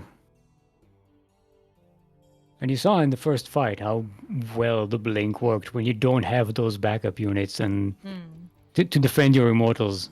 Well, you one immortal. Whispers of Gold is going to be our next map. Whispers of Gold. We just whisper about gold. Oh my god, I stunned. Like augments or something like that. Oh, If you double the upgrade cost, you'll be charged twice. Ha, ha, ha.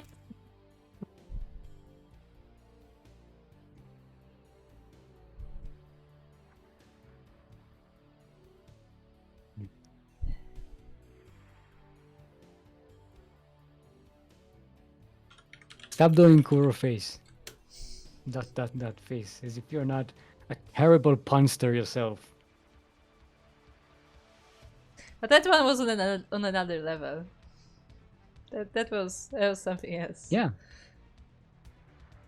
It makes sense. It's much cheaper to upgrade one leg than upgrade two of them. Yeah.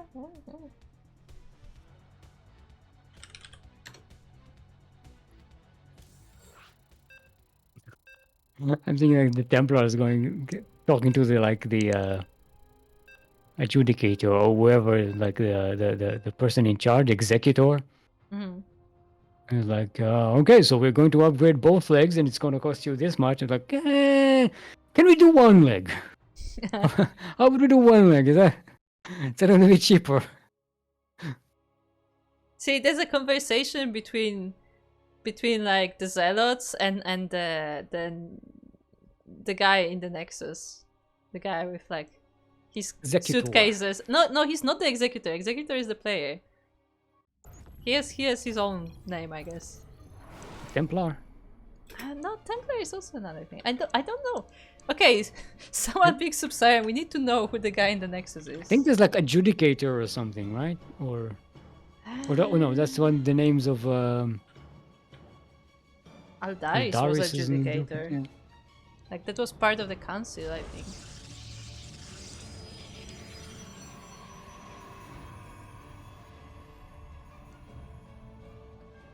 Anyway, you know the you must construct additional pylons guy.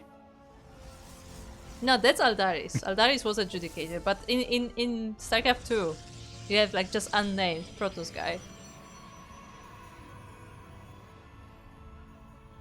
I have no idea who you're talking about. Because in the first it's game... It's not a Templar. It's not an executor. It's not an adjudicator. No, because that's all higher ranks, and the guy in the Nexus must be lower rank, right?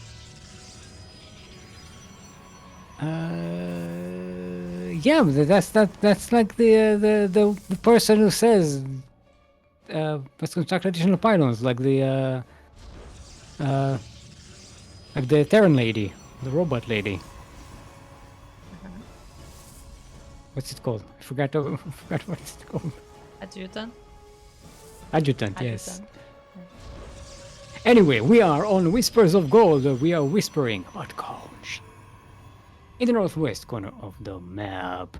all the way from the land of Austria. It is our red Protoss, currently sideways 1-1 in this series. Give it up for the Beast.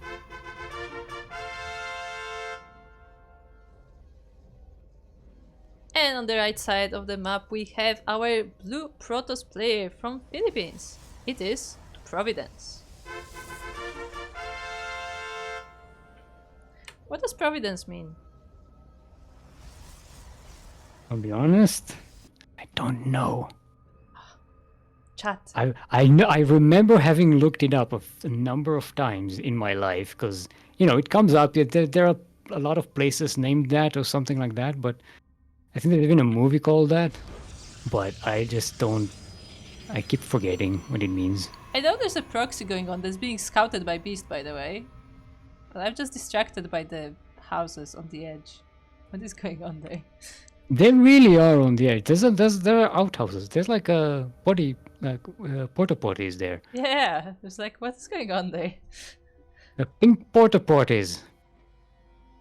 I mean, it looks like a mining site because there's like maybe. an auger there and some machinery. But yeah, it looks like this proxy will be denied. Most likely, I mean, Providence is really trying to make it happen with that second pylon here, but we'll see as the stalkers are here at the same time, though. Yeah. This is like, oh, you want to proxy? I can proxy. And does the same thing. Proxy all night long. Actually, is it even the same position? I think, yeah, it's the same position, pretty much. Yeah. A little bit farther. That's why they call it a mirror matchup. It's not exactly the same position. It's yeah, but it's the same part of the map. Same vibe, same area. Yeah. Same section. Providence really. No, I stand. Bob is the angry zealot. True. I remember the angry zealot.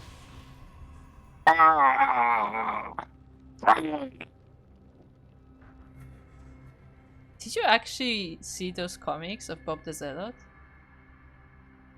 No, I know Bob the Zealot from Carbots. Okay, never mind then. So, story time. Back in the Brood War days, before StarCraft was even announced, before StarCraft 2 was even announced, I went to Battle.net website to see what it is, because it was advertised. And they had like a fan art section essentially, and there was a comics made out of screenshots of a Zealot called Bob the Zealot. Oh, so that's where it's from. I didn't know that. There you go. I thought Carbots was the original one. I mean, it's possible that they're completely unrelated, but I just remember looking that up as a kid, and that was my favorite part of the Battle.net website. That Oracle killed 8 probes. God damn it. Nice. But we have 2 Oracles from Providence, as he did actually get them out of that Stargate, despite trying so desperately. Yeah, this is quality PvP right here. Beast not quite moving those stalkers into position, and recharging the Oracle with the energy recharge. What's it thingy? From the Nexus. Energy overcharge? Energy overcharge, yes. I kept trying to say, shield overcharge, but that's not what it is. It's not pylon overcharge. It's overcharging something. Sammy, he is getting overcharged, definitely. Ooh, this Yeah, Oracle is so that's close. why they get. That's why they always pay too much. Shaky my- Get it? Because they get overcharged. Thank you, I still Thank you.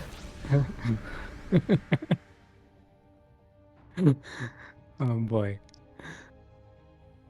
I like how he just goes across the map, then goes back, recharges the Oracle, goes back in.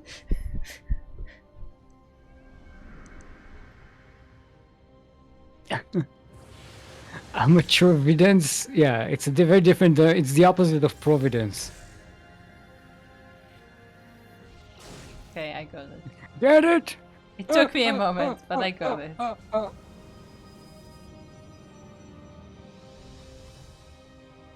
The protective care of God or of nature as a spiritual power. That's Providence.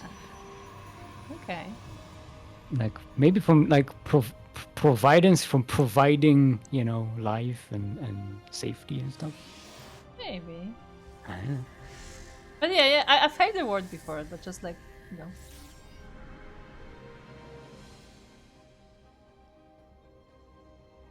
Oh, the Oracle, the Oracle, the Oracle. Ooh, it revealed the entire base and survived. This cheeky little oracle. That was very Oh cheeky. boy. And also left the stasis right in front of the base of Providence, so if he ever tries to move out, that will be annoying. Bazinga! So this probe is very well protected. This specific one. How's that? Oh, now it's standing next to the Providence's proxy. And just keeping an eye on it. I mean, there is suddenly a gateway here, so pretty good spot to keep an eye on. Mm-hmm. Also,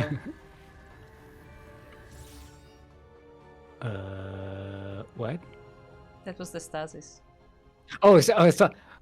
Okay, yeah, that makes sense. I thought for a second it was a recall, and I was like, wait, why is Providence recalling all the way from all the way out here? Like, oh no, okay, that's the stasis word. Now sends the one stalker ahead, just in case. It's like, Yeah. I will not be tricked again. Fool me once, shame on you. Fool me twice, well, won't be fooled again.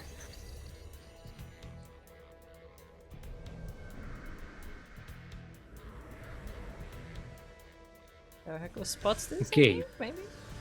Providence moves out. All the stasis words are all over the place. Oh, The finally, Oracle this goes oracle down. goes down. This does have that one immortal, which is a decent advantage, but Providence has 7 more stalkers.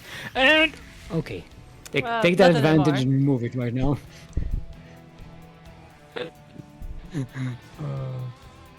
This we're gonna try maybe surround this. Yeah. Providence might try to get a sandwich here, though. This is very dangerous. Yeah, it is. Maybe not the best idea for Beast to be between the armies, but I understand the logic here. But yeah, will we get sandwiched and there's the a big Immortal gets forward. focused? The immortal goes down, the force fields are not enough, and Beast is starting to lose ground. Another aggressive blink forward by Providence. The shield battery is out of energy. Workers are starting to get killed here. Another aggressive blink. And Beast may be out of momentum here. Yeah, the Stalkers just keep going further. The probes are not able to stop it. The production is now unpowered as well, so that makes it harder for Beast to reinforce. Another Immortal does pop out, so we'll be able to help with this defense, but it also gets focused. Okay, so Beast just about survives here, but taking a tremendous amount of damage. Both of them are taking third bases, but holding on to that third for Beast, I think, might be quite difficult. Yeah, that was, I mean, like on one hand, Providence did lose the entire army to do this, but that was pretty good damage and as well as a delay in production, unpowering all of these buildings, so pretty nice attack there. And considering it was mostly stalkers that died, Yeah. Beast lost immortals and a lot of workers. Providence just lost stalkers. Those are pretty easily rebuilt. By comparison. Oh, and we have a Templar. Templar Archives. Templar Archives. Yes, the other one is Twilight Council. Yes, this is Templar Archives. The Twilight I know my Archives of building. the Templar. Twilight Archives. Coming up for Beast, but I don't know if Beast is going to have an economy to make something with that. Those are expensive units out of that building.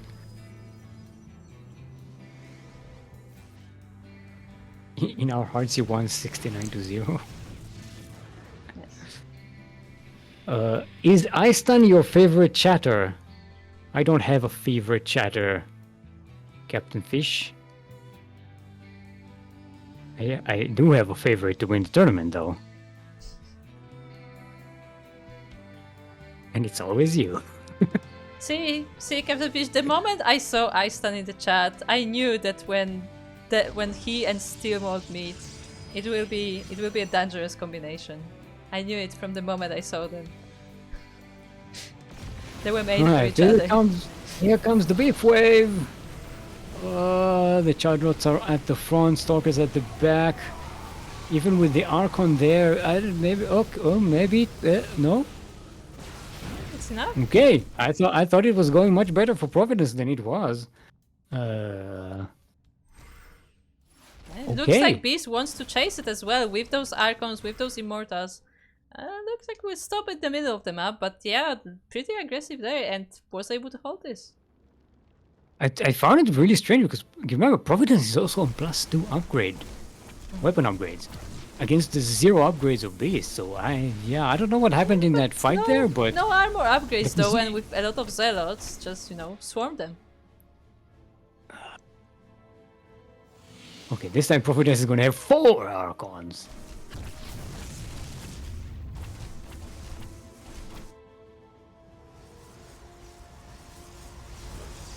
Providence doesn't even know about the proxy of Beast, right? No, I don't think. Yeah. Well, what is that cow? It's a cow. Oh, it's a He's pig. a cat. What is that? I didn't catch it. It's a cow pig. A cow pig? Well, I guess. Now we don't have to decide between beef and pork, huh? It's the first time I saw that thing. I have no idea. We don't usually see that map very often. We don't get to scrutinize it as much as we like. I see it fairly often, but just usually we don't have the time to appreciate the surroundings. Okay, Providence. They're going to back away. Sees Beast has a pretty big army and decides to back off. Going to set up a defensive position. Getting +3 weapons. Beast has 0 upgrades. At some point this is going to be effective, right? It's going to come into play. It should. I mean, there are a lot of Archons on both sides. Still no Immortals for Providence there, though. There's only 1 Immortal for Beast, though, so it's not really that big of a deal at the moment. Okay, they are clashing. The Archons are destroying the charge lots. They almost run out at this point, and it's now Archon versus Archons, and Providence has more Archons with a few Blink Stalkers on the side, trying to get a concave. Archons are going down, though.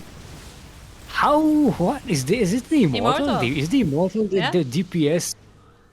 How can 1 Immortal be the difference between like 2 weapon upgrades? I mean, 2. The thing is that those Archons from Providence did not have a lot of support. There were only a few Stalkers there left, while Beast still had a few more units there. But that DPS, where did it come from? Is it just the Immortal? I guess so. Are they that good? Apparently. There are also a lot of Zealots in the main base. So Providence will lose the 3rd base and the Templar Archives and will tap out.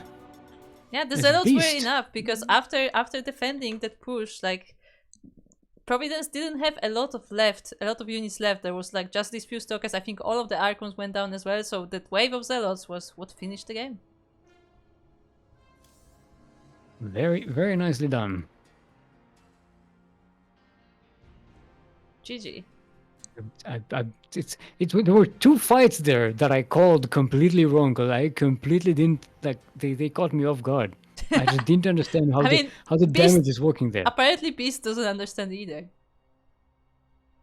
how can I come back there? Oh, it was 100% over.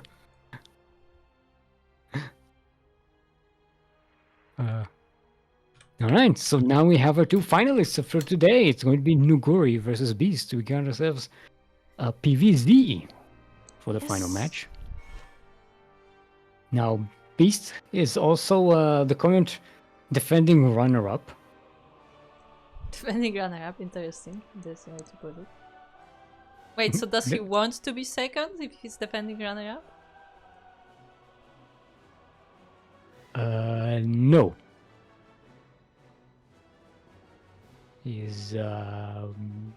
Look, you caught a flaw in my supposition. I do admit that. I will try to make good memes for the future and good games and for the fans. And, I hope so. And puns for all the boys and girls. Wait, are we moving to EU, right? Yes. The European Union. Euro Party.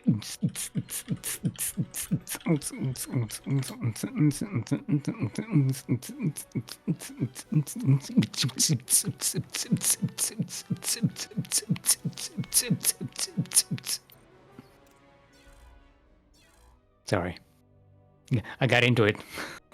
But before we get to the finals, there's something else we have to do. But let's take a look at the bracket first. So it's just so we see how we got here in the first place.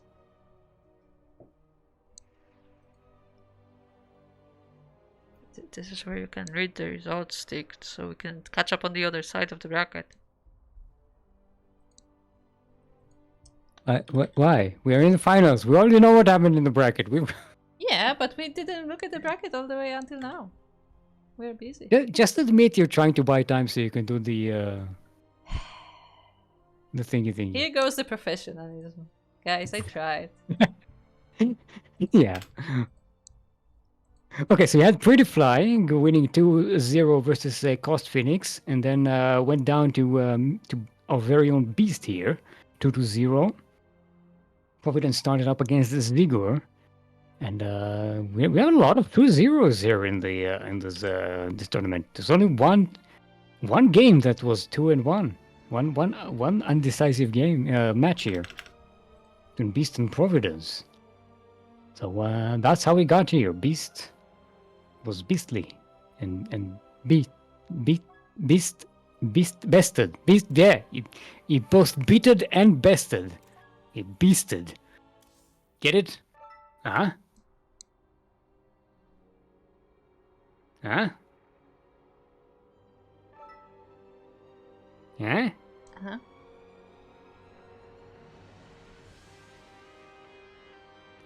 I know you're not going to be impressed. I'm waiting for the chat to be impressed. Also I like With how my flawless logic. Istan commented on this game. This is what happens when you upgrade both legs.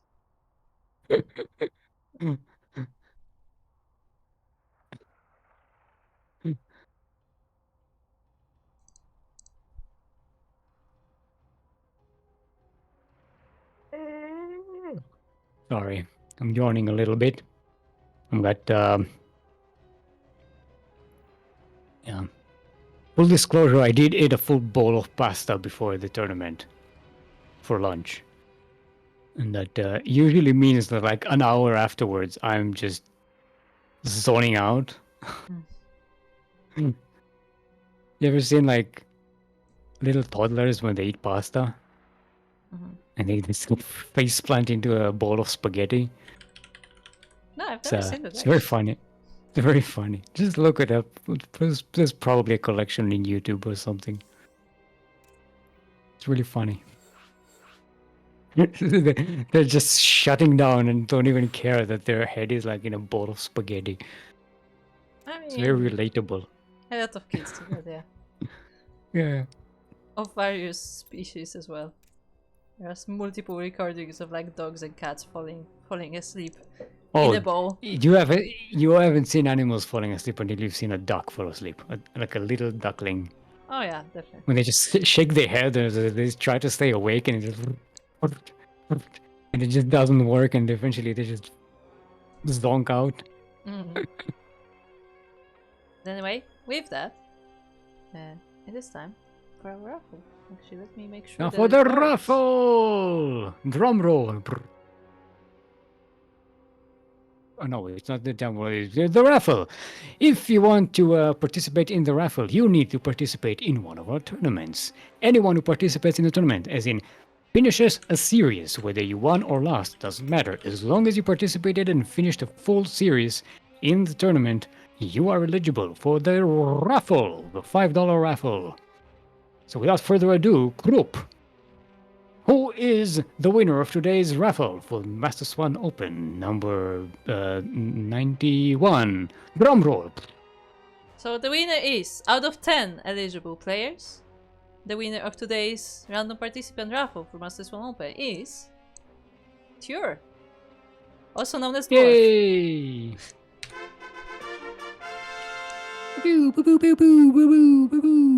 So if you are there in the chat, make sure to join that matcherino. As a reminder, both the finalists as well as this random participant will be paid via matcherino, so make sure to join there. And if you want to support our tournaments, then make sure to check out our Patreon, because that's how we fund the prize pools for this tournament. Yes, indeed. If you want to support our players and what we do here in the StarCraft community, Patreon is pretty much the best way to do that, the most direct and the most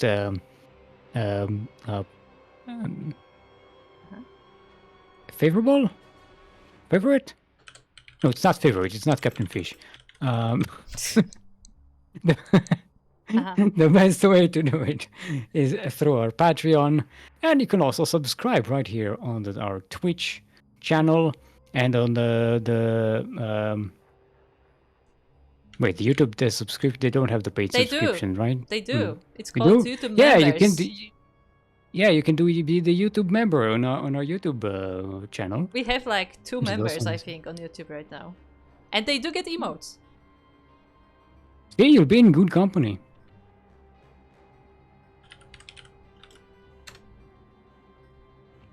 Okay. So if that's something you are interested in, then make sure to check it out. Otherwise, we should be now getting ready for our finals,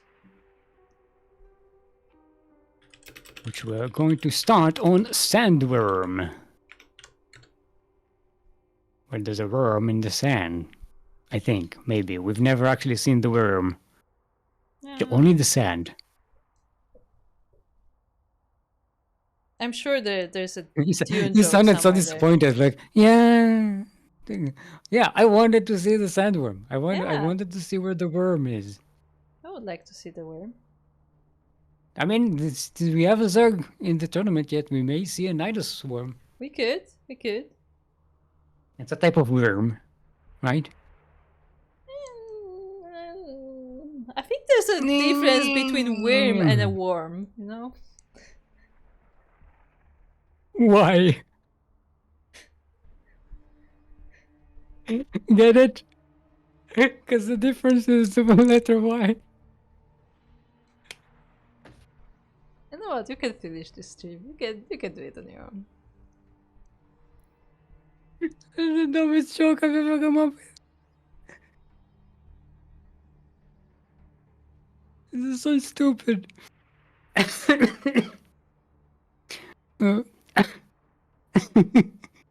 What is the difference between a worm and a worm? Why?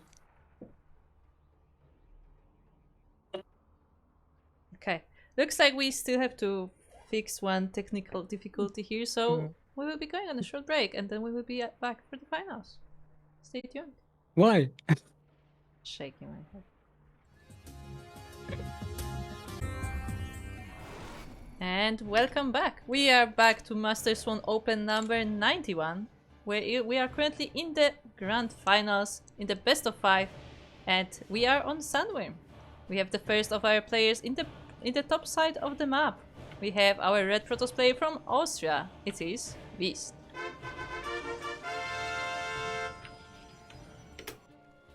And in the southwest corner of the map, a new arrival in the tournament. Will they be a Royal Roader? It is our blue Zerg. Give it up for Nuguri. Now, just to make matters worse, my buttons stopped working. First it's the mouse, now it's the buttons. Excuse me? I guess I made my hedge. Gonna need another potato soon. No, it's just something in the setup just decided to not. Okay, now we have 2 beasts. Okay. Hold on. What is going on here? Something is broken.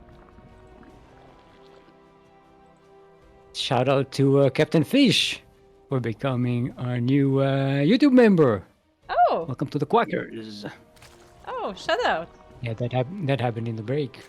Yeah, Captain that's Fish, our double supporter. triple supporter is on Patreon as well. Oh, nice. There you go. Now we have Nuguri's name on the screen. Finally.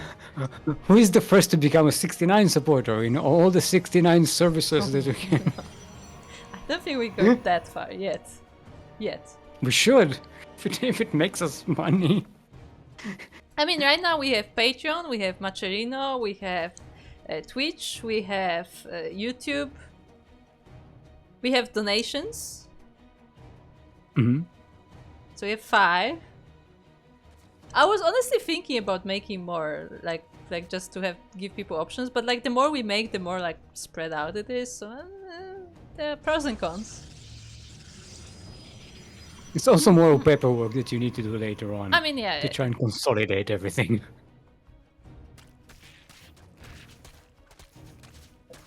So we see Beast is blocking the third base here for the Zerg. Very interesting play.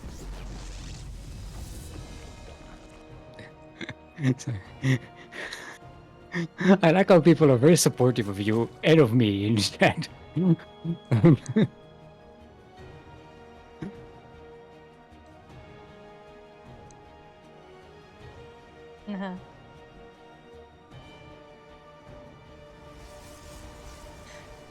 Captain Fish, you were the favorite because you're good. Like, you're good at the game. It's a mystery, we'll never know, I guess. Me neither. Okay, we have Void Rays. Yeah. That's something I expected in this matchup, but I mean, I guess it makes sense maybe to hunt some overlords, or maybe, you know, it also helps in potential roach pushes and the like, so Void Ray is not the worst choice there. Mm-hmm. I mean, it doesn't chase overlords as well as a Phoenix, but like I said, it is at least useful in defense, because a Phoenix, let's face it, one Phoenix is not going to be doing much against anything on the ground. And just as we said it, the Overlord is going down to the Void Ray, just as Nuguri was trying to scout the main base, but I mean, he did see the Stargate, so at least he had that. I am the support, Captain Fish says. The support. The favorite support. Ah? No. Oh, no.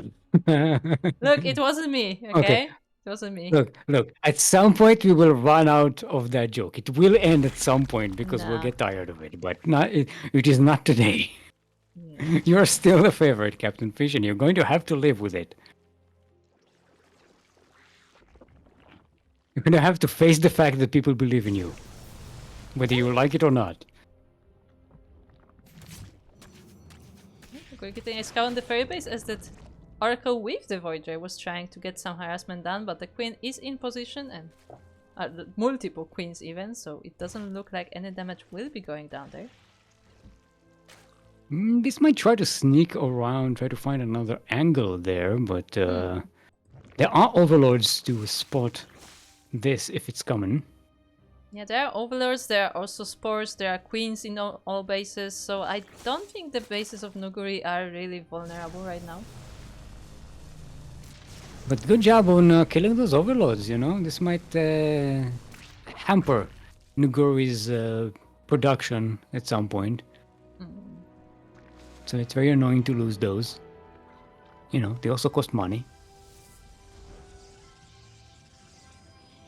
Like only puppy. No, we already decided we're making an account on Only Pans. Only Pans, yes, Only Pans. That's only Iceland is going to be our member there. Iceland is gonna be the top moderator of that page.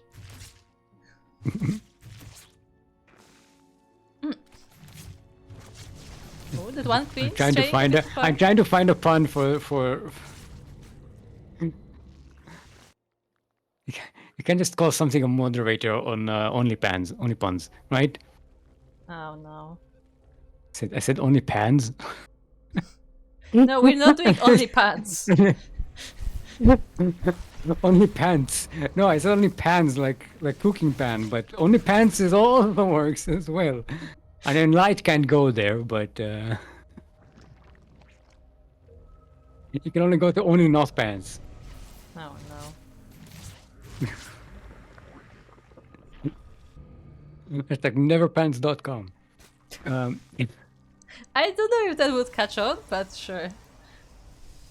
There were Okay, worse we have names. Storm. We have Storm on the way for Beast. That's gonna do quite a lot against Hydralisks and Linkbane, right? It's pretty good. The Orca once again being recharged. I like how the Zerglings get reorganized as they cross the thingy. No, you have to be organized. Okay, multi-prong attack by Beast to try and get into the natural base here while attacking the third at the same time. Ooh. There are a lot of defenses on the third and the natural isn't quite broken yet. Some Zerglings managed to squeeze in, but a good warping at the last second will block that, and not a lot of damage being done here. Wait, no, what? When is the Nexus? When did the Nexus die? When did the Nexus die? What happened? What happened? All the Xi are here. Maybe this one. Maybe this one was like made and it was like immediately killed off as the attack was going on. I'm not sure. Yeah, I don't know. I completely missed that. I was reading chat. Yeah, I was also struggling to read chat and observe at the same time. Yeah, Captain Finch, you don't want to be the favorite, but that's what makes the best leaders. Those who have authority thrust upon them. They don't seek it. This is why you are the chosen one. It makes us believe in you even more. Now. Oh no. Captain Fish, it's getting worse. You're not only the favorite, you're chosen one now. There we go. Aistan would be more than a moderate supporter. Thank you, Aistan. Get it? On OnlyFans? The moderate supporter? Because he's a mod? That's the pun I was trying to get to when my amygdala failed me. Should I make that like a feed on Blue Sky? Just call it OnlyPans and like people have to like do like hashtag pan and it will appear there? It probably only or already exists, right? Probably. But it's my idea. Own it. And then make 5 cents on the idea sometime. That much? In the future, maybe. That much. That's crazy. Good creep start by Nuguri so far. It's already almost at the third base of Beast. Yeah, and creeping around Breaking down the the rocks. teeth as well. Mm-hmm. Yeah, very nice. But remember, Beast still has them storms. But he does. They're He has really, the Colossus really now, dangerous. too.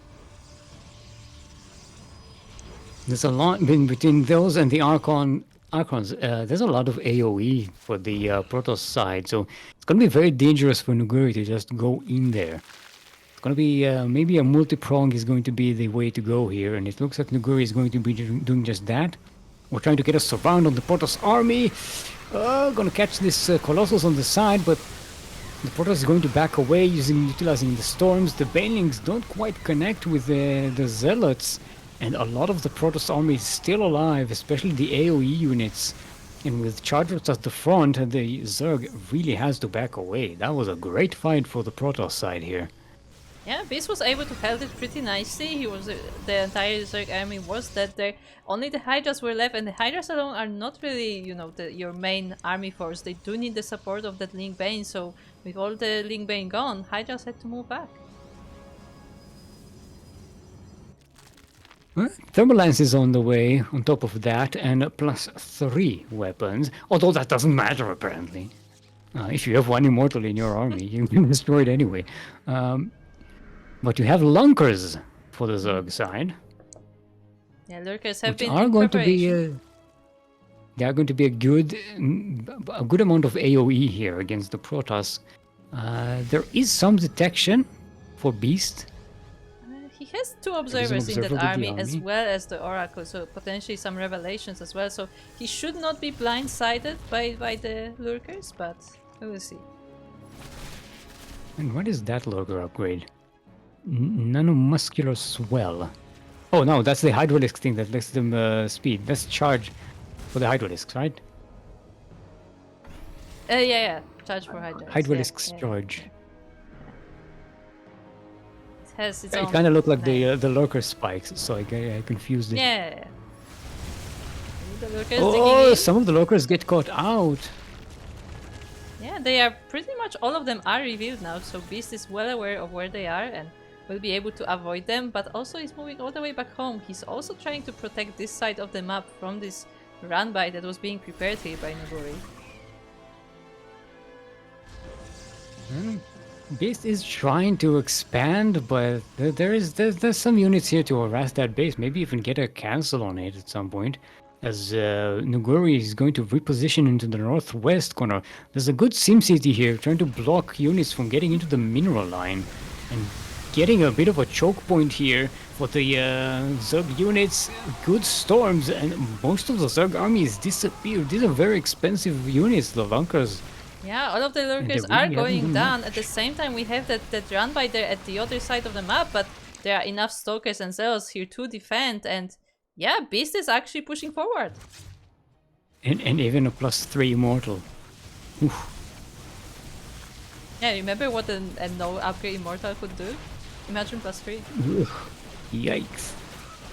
Look at the DPS. Oh, except Zerglings. It's Well, like yeah. the elephant and the mouse. When the immortal sees Zerglings, it's like, oh.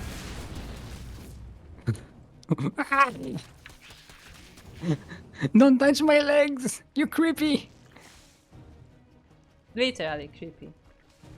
Mm-hmm. Okay, so Nuguri losing a couple of bases in this attack. Beast keeping the precious Protoss units alive. Oh. I didn't even notice the Tempests coming in. By the way, we have confirmations. The Colossus do not go through the teeth. They have to go around. Oh, they have to walk around? Lame. Look at this. Look Yeah, at with this those parade legs. of stupidity. Yeah, with those No. legs, they should be able to just, go through that, but apparently not. That is lame. That's just how the game is coded. I assume that Colossus has some kind of radius of the model, and that's just it. Okay, Lunker's trying to catch the Protoss army here, but no, it's not going to happen.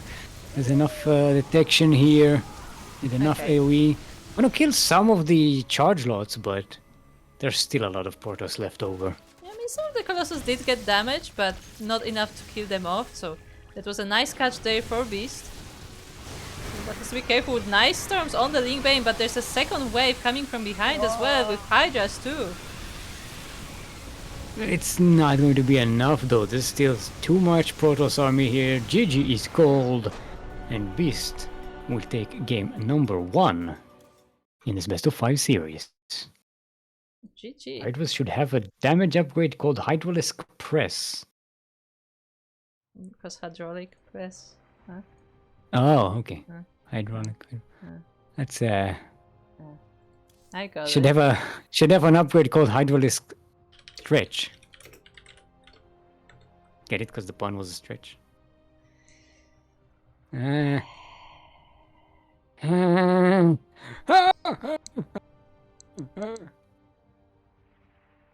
keep remembering I'm a Muppet. Yeah, I was gonna say we need. Okay, we need like a GIF of the puppet doing the thing from the Muppets. You need, what I'm saying is you need a prop for the balcony. Yeah, I'm gonna build a balcony right now. Thank you. Sure. Actually, I could use. I think our kitchen chairs kind of might be able to look like a balcony railing or something. I mean, you can just make it out of paper. It's fine. No. But You you start cutting. Look, if I start with arts and crafts, Kuro, it doesn't end. But you should make it a GIF. I have to put a limit on my commitment to stupidity. They're saying you already put too much work into overlays you never use. Yes.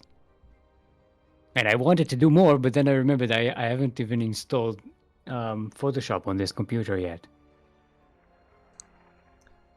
Speaking of which, guys, I've been trying to convince Stillmore to stream, and we have found a game that he could stream. Apparently he has a whole library of Quest for Glory, so please tell him to stream. There you go. I'm not even sure I want to stream those games, though. I don't think I've ever watched it, so at least I would know what they are. Then I'd have to stream. Yeah. I know, awful. I'd rather just play video games and talk to myself. It's so much easier. So just so you know, when I'm streaming, and I'm talking to chat while I'm streaming, I'm very active usually. That's my style. Like I'm talking about what I'm thinking about in the game and what I'm doing and what I'm narrating what I'm doing in the game. When I'm not streaming, that's still happening in my head. Yeah. Like that's always there.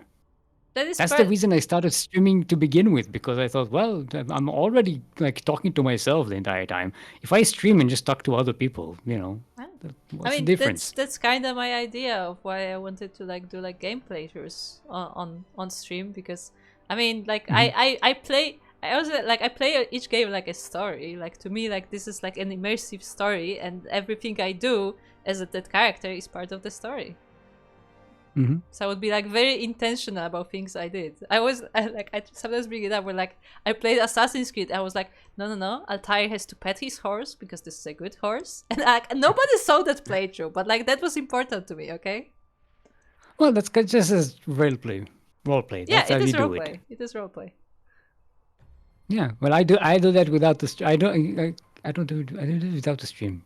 I mean, same. That's why I said it. I thought, I might as well stream that because, it's part of a story.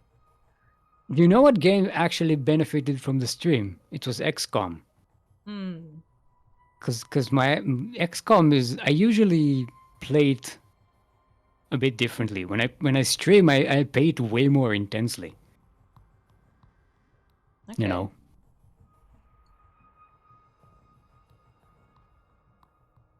So that was actually, it did benefit from from being streamed. As I was oh, there you go. Is already. As I was going through my Twitch VODs, I did see some of my playthrough of XCOM, and I remembered Juanita Sanchez, and I got sad. What happened to Juanita Sanchez? That was a random character I got, which I thought was hilarious, and then she saved, I think, Phoenix on one mission and died doing so.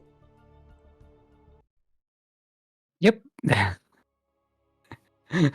That's what happens. Do you remember when we lost Milk? Because I forgot that there's a certain unit that can outflank us.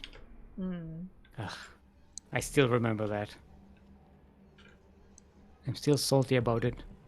Yeah. Juanita Sanchez, never forget. Anyway, speaking of salty, we are on Whispers of Gold. Whispers of Gold. We will whisper on all the gold.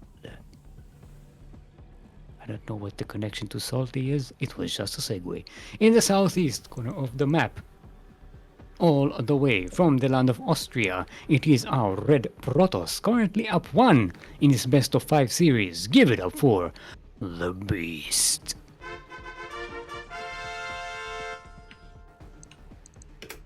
And across the map we have his opponent. It is the blue Zerg player. It is Nuguri.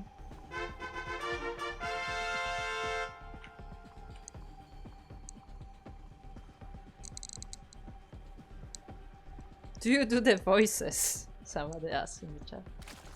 When you play on your voices? Own. Oh yeah, definitely. Voices. Yeah, that's part of the fun. I mean, if there's no voiceover, sure.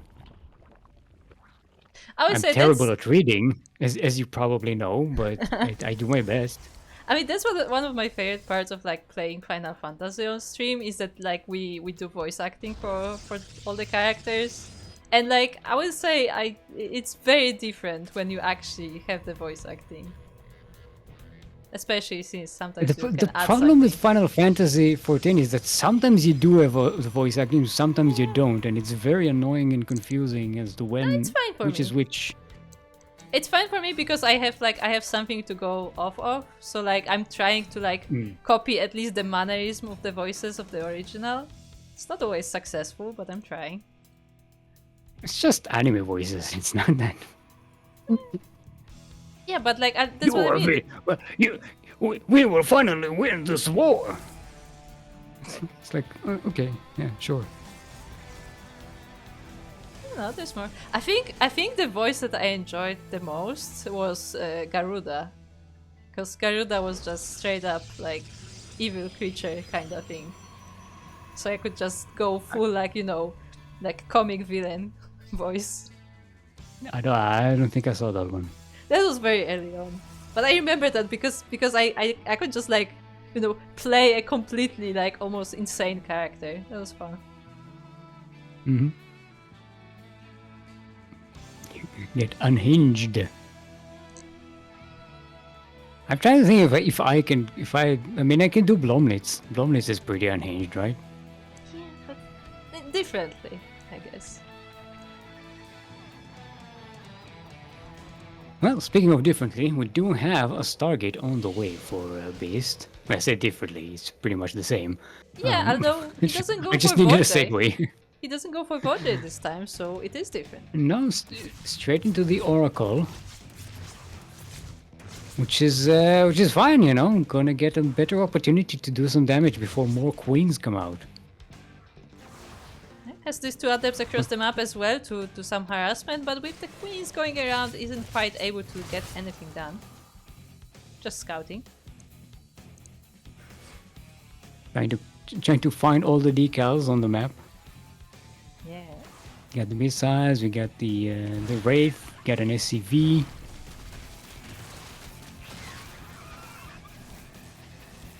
Right? Okay. Save this adept here. Okay.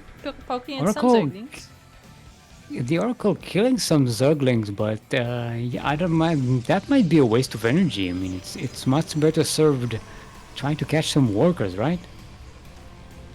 Probably, I would say so. Although, I mean, seeing the Zerglings on the map, if you know that you don't have a lot of defenses at home, it may be like preemptively like dealing with the run by before it comes. Could be.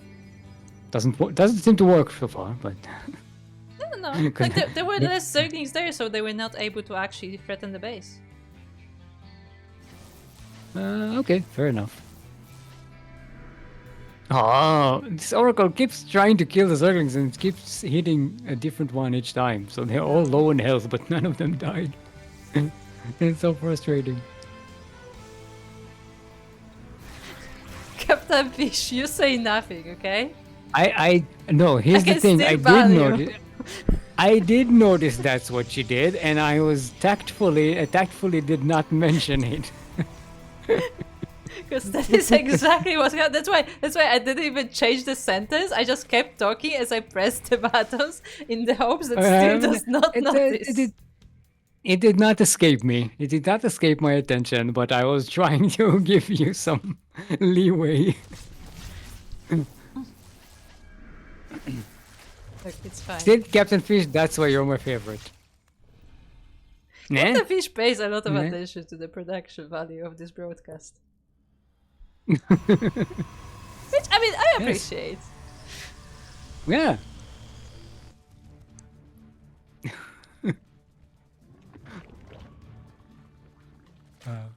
Okay, so we got roaches with speed on the way from Nuguri. Got some more oracles from Beast. They're not the best against the roaches. I mean, they'll kill a few roaches pretty easily, but then they run out of energy and they're kind of screwed at that point. I guess their role is not really in the main army, but more so the harassment force, as we have the adepts both with the oracles coming in. Okay, Adept's going to keep the queens busy while the oracles stay at the back and do nothing. Okay, got one queen. Yeah, they're kind of out of energy. They're not really able to do much. Yeah, One of they them were even very goes low. down. They're not even killing workers just yet. This is attack is not quite working.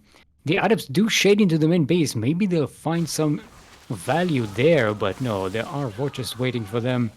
Yeah, I feel like And maybe like the better idea here would be a multi-prong where the adepts come from one way and then oracles maybe fly into the main base or something, but attacking with both on the same front did not seem like the best idea, especially since Nuguri was prepared with the queens and roaches.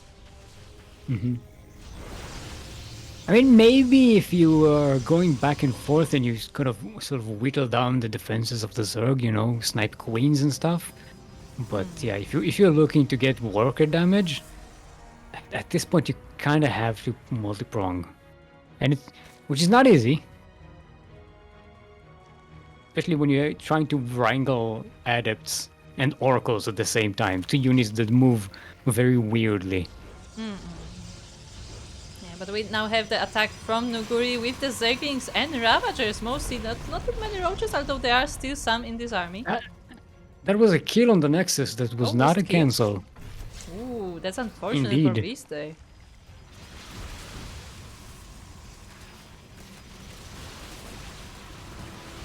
That's Okay. a storm here. Yeah, nice storm. But these roaches, they're not as vulnerable to storm as other Zerg units. They're a little more beefy than that, and yeah. Well, the Ducklings are running out. Well, there are queens. Yeah, the queens walked all the way here. Queens. We have the creep highway with the overlords, just like Miyamaika did back in the day. Yes, indeed. Oh, the Archon goes down as it was morphing. This one is going to get targeted as well. The Protoss is starting to run out of defenses here, and Zerg is just bringing more reinforcements from the other side of the map. More vultures are on the way, more Zerglings. But so far, not big damage to the Protoss. Not just yet, not econ damage.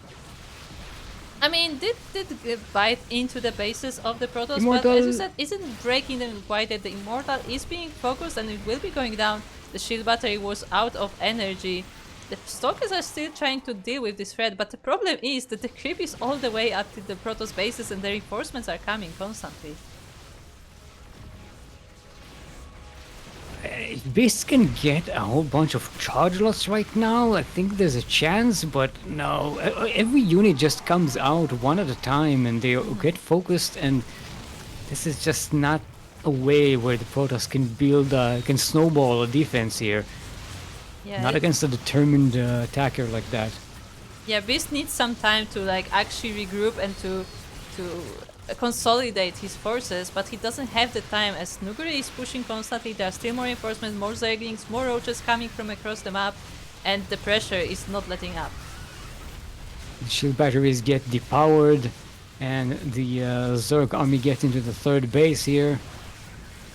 Even though the retreating walkers are going to get focused down, and the Protoss army just disappears. There are a couple of immortals here, but Beast will need more protection for them before moving in. Oh, it's gonna... Beast keeps making really expensive Protoss units to defend here, when I think that what it's really needed is just a wave of charge lots. Right? I feel like at this point it would be difficult, but charge lots are definitely something that goes well against the roaches in the right numbers. So it would be an option there, but yeah, like Beast was trying to fight the roaches with the Immortals, with the Archons, and it looks like it wasn't quite enough. The numbers were not on his side, and yeah, with that, the base of the Protoss is broken. Yeah, it's one of those situations. Beast Beast made enough units to defeat this army, but it keeps making them one at a time, and it's just like, ugh. It's very frustrating. So Nuguri evens up the score. We have ourselves a sideways 1-1. Yes, indeed.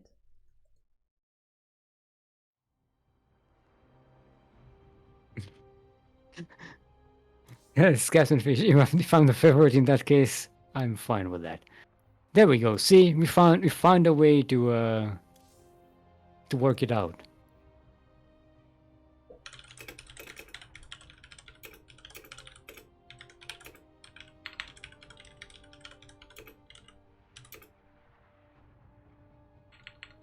Alright, so Ultra Love is going to be our next map.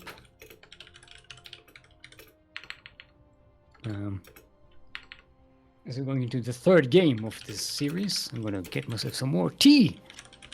But it's my tea has gone cold. And I'll pour some more hot stuff.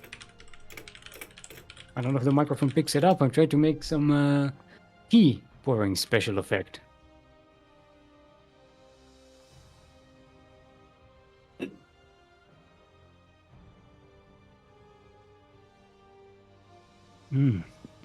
Tea.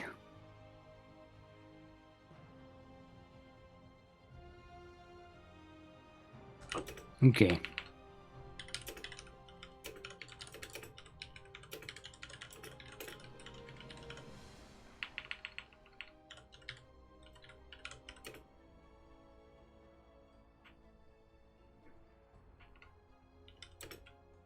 We have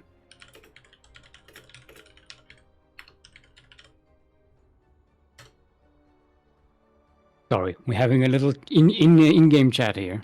Don't worry about it. Yeah, it's just sorting stuff out.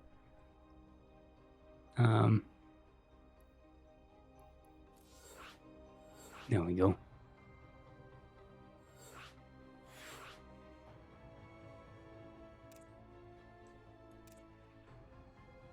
Okay, so Ultra Love, Ultra Love. We haven't seen that map here today yet. That doesn't seem to be a well-picked map.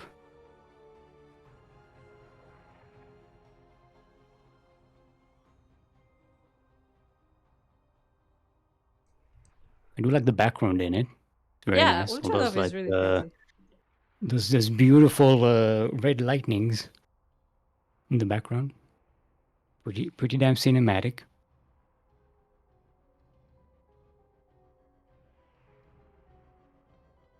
All right.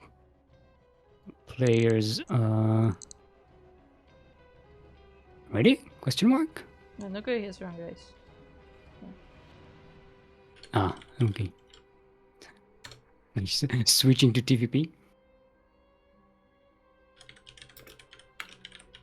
Okay, they switched. Okay.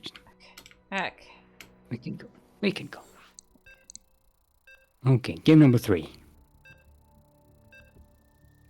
Beep, beep, beep, beep, beep. Are we synchronized with the beeps? More or less, yeah.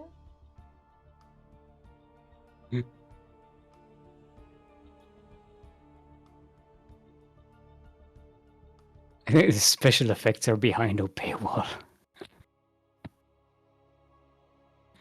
So the problem is that Discord has a very good noise suppression algorithm thingy going for it.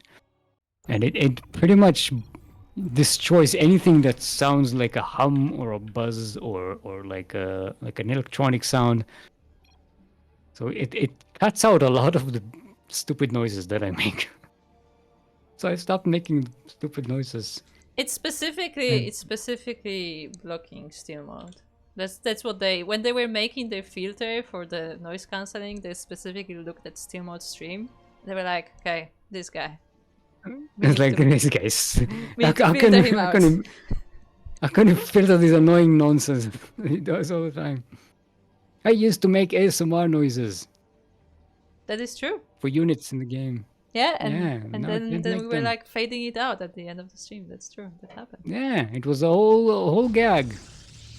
Now we can't do it because Discord is too good.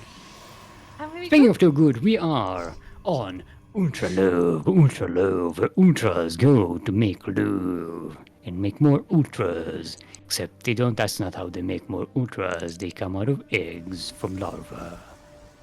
In southwest corner of the map, all the way from the land of Austria.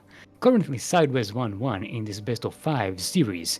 Give it up for our red Protoss. It is the Beast.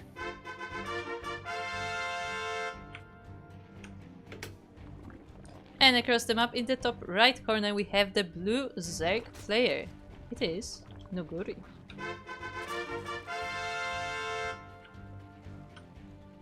See, the thing about the lighting here is when I was looking at the Protoss base, and I was like trying to say what color the Protoss is, I had to double check with the actual interface to see what color beast is, because I have no. This could be yellow, this could be blue, this could be purple for all I know.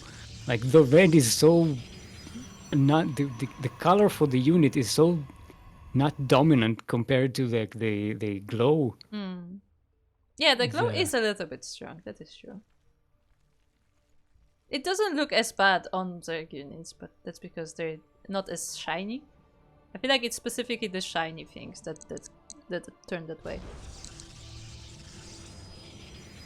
You know what I might not like is that you can't see the background unless there's like a unit there. If you look at the edge of the map behind the thing, see, like it's all dark and it doesn't light up unless there's a unit there. Light up a little bit, but yeah, you can't see much of it. In the north as well, like with the red stuff between the main base and the natural, like you can barely see it.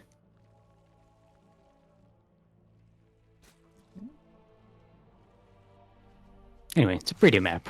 I like it. So these particles are just there? Those are the ley lines from ley lines. Ah. They're in the wrong map, but they're there.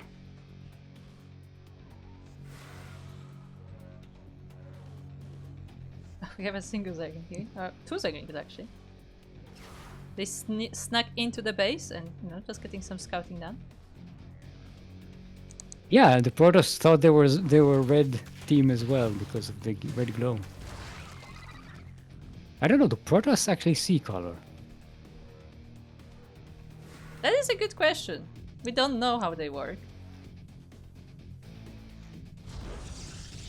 I mean, do Zerg even see? Do Protoss have They could ears? probably smell, and they have antenna and stuff. Protoss have ears. Which is weird because they don't speak. They don't have mouths. Yeah, but I mean, sounds So why are would they still need something that you would like. You don't need it for speech, but like you would still need it to like hear your surroundings potentially. But maybe they don't have ears and they just feel the vibration. Why? They're telepathic and stuff. So. Yeah, but I mean like the environmental sound. Like, you know, if like a rock is falling down, then you would. They're connected telepathically to everything around them. To the rock. I think they're only connected to other Protoss, and that's only thanks to the Kala. Without I mean, that would explain why they like Iris so much, right? Because they're connected to it telepathically. You have to get Subsarian on that, but I don't think Protoss are connected to the planet.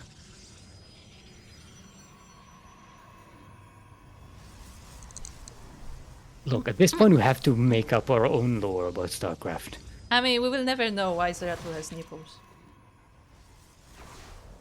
Wait, what? Zeratul has nipples? Yes. You didn't know? That was like the biggest meme, because suddenly in Legacy of the Void cinematic he has nipples. And everybody's like, why? He's not a mammal. Why would he have nipples? I've never noticed that. I'm looking at pictures now. Specifically Legacy of the Void, I think. Maybe it was in Wings of Liberty, actually. I don't know which expansion the shot was from. But I remember that being like a big deal, because it makes no sense. So far in all the pictures he's covered, so... Yeah, but there was one where he wasn't. And that's what I thought. Which is even more silly, because we actually did see naked Protoss in StarCraft 1. And they didn't have nipples back then, I'm pretty sure. Picnic and Protoss. No, if you remember, Artanis actually had no clothes originally. Oh, he had a loincloth or something. Yeah, but that was it. Like, he was pretty much almost naked. I remember because there's a cinematic where like there's a close-up of both him and I think Zeratul. Yeah, it's the one where they kill the Mutalisks on the tower. They killed Zerg on Shakuras, I think. Was it Shakuras or was it somewhere else? Yes, Shakuras, I think. No, maybe it was the other one. I don't remember what the planet The one where they escaped to? No, I think... I think it wasn't Shakur? I don't Shakura's. know. I think it was... Maybe... Was it higher? I think it was the one they escaped to after Shakur's or something. Maybe.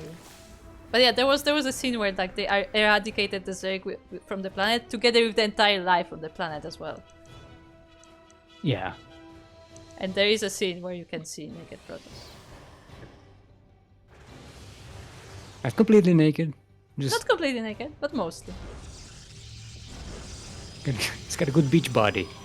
Yeah, yeah, I guess so. A little bony, but sure. Because back then the Protoss looked slightly different than currently. They didn't have any nipples, for one. They didn't have nipples, yeah, that's true. So I like how we spent the entire game talking about Zeratos' nipples. That's good. Yeah, in the meantime, Nuguri is pushing in here. The Banelings kind of run into the Archon and get wasted. They don't even kill the charge lots. So the Protoss army is not quite as destroyed as the Zerg would have liked. And yeah, but the Zerglings do get into the third base. No, that's the fourth base of Beast, trying to munch on probes. It's gonna get some stalkers as well. I mean, the Beast was forced to pull the probes to fight this Zerg aggression, but he is holding for now. Some of the probes did go a little bit too far. This fourth base is also under danger, but I don't think there's enough Zerg here to win this fight. Maybe?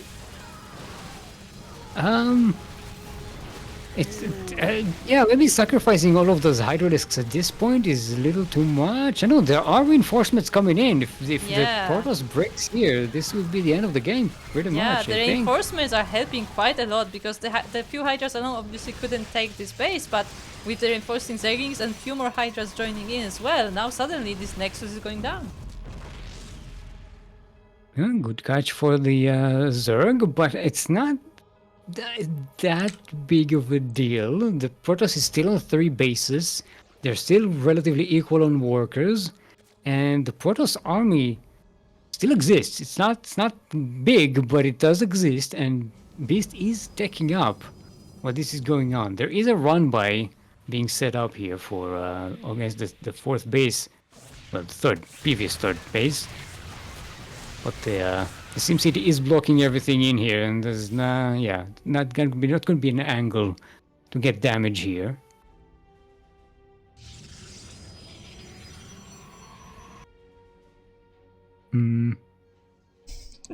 There is a hive on the way for the Zerg here, for Nuguri. So we might go for Nidus to break this? Question mark?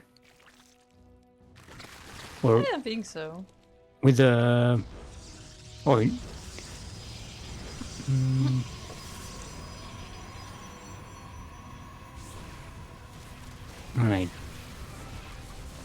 Going to try and kill this base again. Just waiting. Oh, does get a cancel.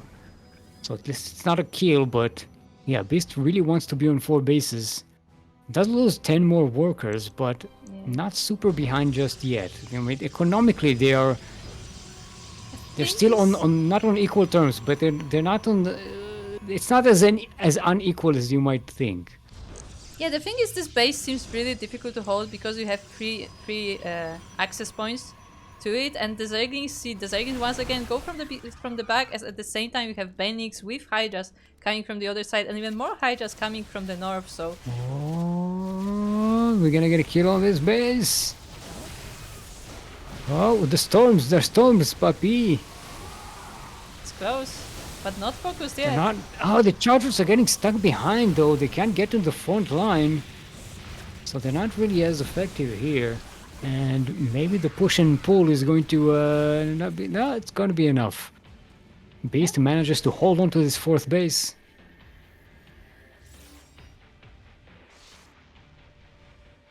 I can see your Psyblade.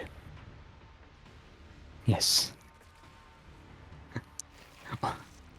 Why do Protoss need a loincloth, actually?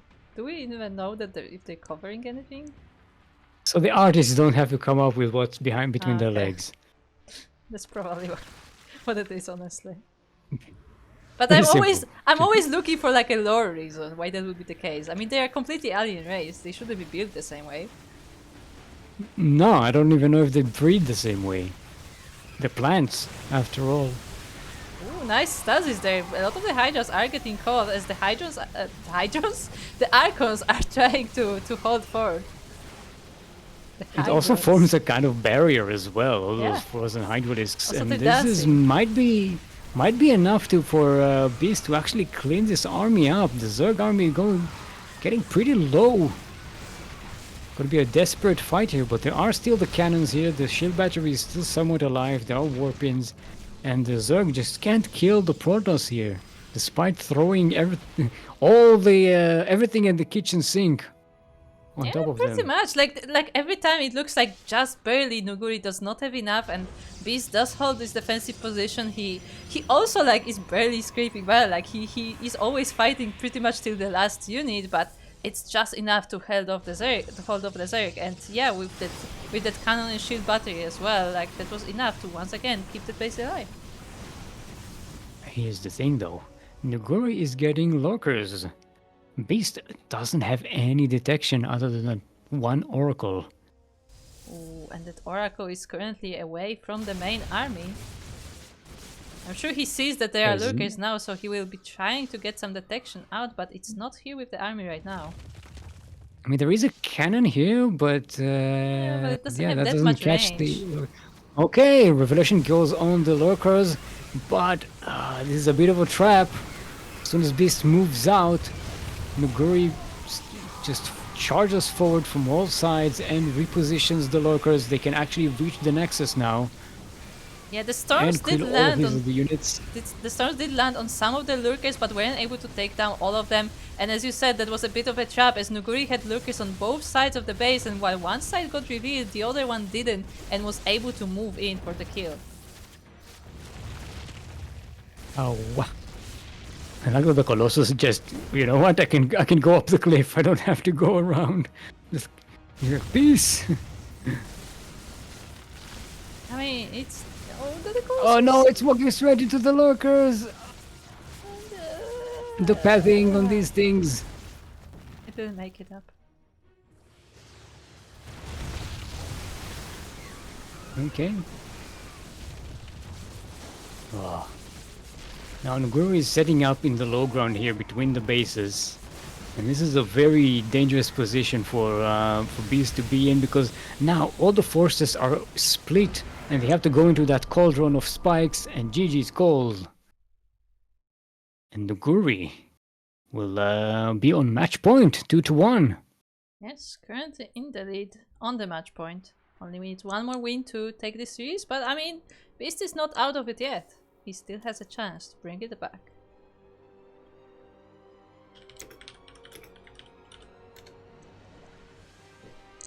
Let's see if we can get into an ace match here. King's Cove. Another map pool. Is that in the map pool? Nope. I mean, it is in the ladder map pool. Ah, okay.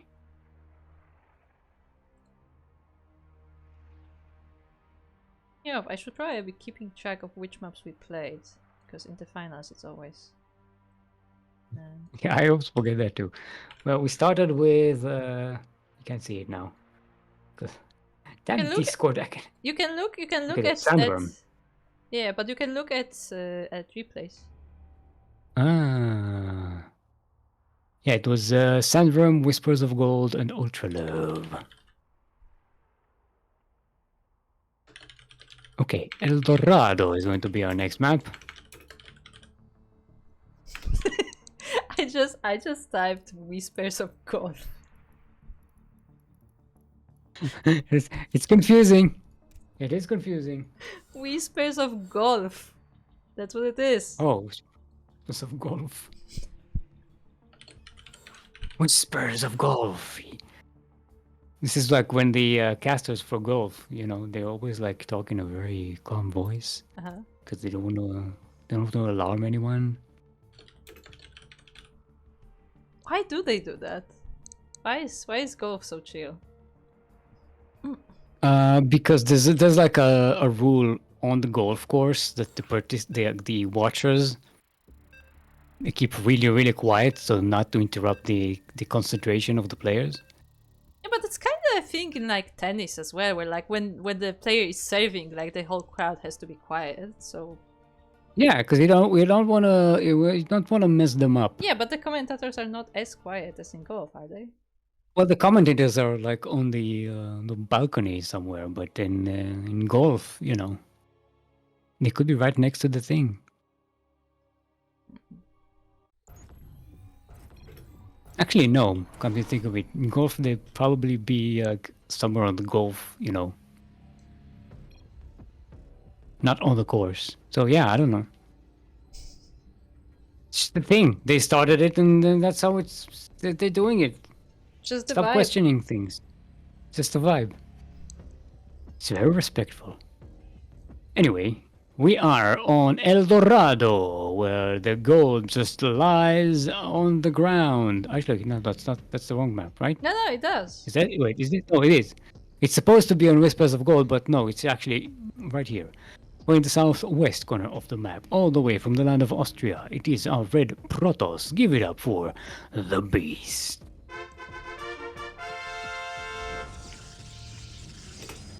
And on the right side of the map, we have the blue Zerg player, currently up 2-1 in the series on the match point. It is Nuguri.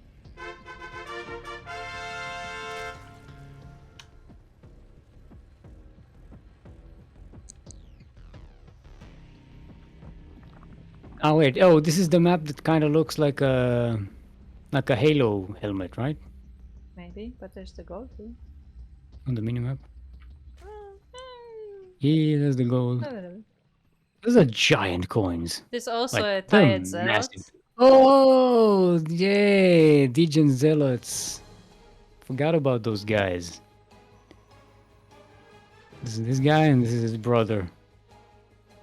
Hi, welcome back. Welcome back to El Dorado. The Guardians of El Dorado. There's also this guy. We were set to well, no, that's our boss. Steve is a bit of a prick. Doesn't do anything because he doesn't have arms, so we have to do all the work here, and you have to do all the guarding, guard the gold and everything, and no one's been here in 2,000 years, so we're just chilling. Hey, Captain Fish, thank you for gifting that sub. There you go. For to Horseradish.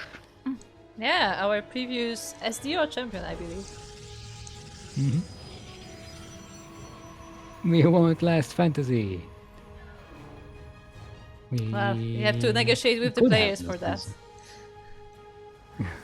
We have to have Terrans for that. I mean, I'm actually thinking, if are the Terrans mostly picking for Last Fantasy? So far, the only people who like Last Fantasy are Terrans. I wouldn't be surprised if that's the case. Huh. Despite the fact that the Medivac drops at the back are blocked. Yeah, and a lot of players learned that the hard way. Yeah, but, I think what happens is that some Terrans tried that, lost their Medivacs, and they're like, this is a bullshit map, I hate it. But other Terrans who kind of, actually started playing with the map and realized, oh, this is actually a pretty good map for Terran. I mean, you say that, but Bjorn specifically likes that map, and he did lose many backs. Yeah, sure. I mean, I'm saying, Beyond instead of going, oh, this is a bullshit map, he goes, oh, no, actually, I can make it work. Yeah. And if Beyond, the Drop King, likes that map, yeah, you should be okay. Yeah, you can figure it out. But anyway, once again, we have Oracle. that Stargate opening for Beast, and it will be an Oracle flying straight across the map. I mean, the air distance isn't quite as big as the ground one, so definitely a nice choice. There's also this whole area between the bases that is kind of locked, so it's very easy to sneak through it. Usually. I'm surprised that Nuguri doesn't have any overlords here to scout anything coming. I mean, he doesn't need to right now, considering that he has the queens, he has the spores as well. It would definitely be helpful in case there's like, you know, something cheeky going on, like some, I don't know, void race early on or something, but it's not very common nowadays. Zegling's getting in here, being very, very annoying. I'm gonna catch a pylon here. And a couple of adepts. So not bad.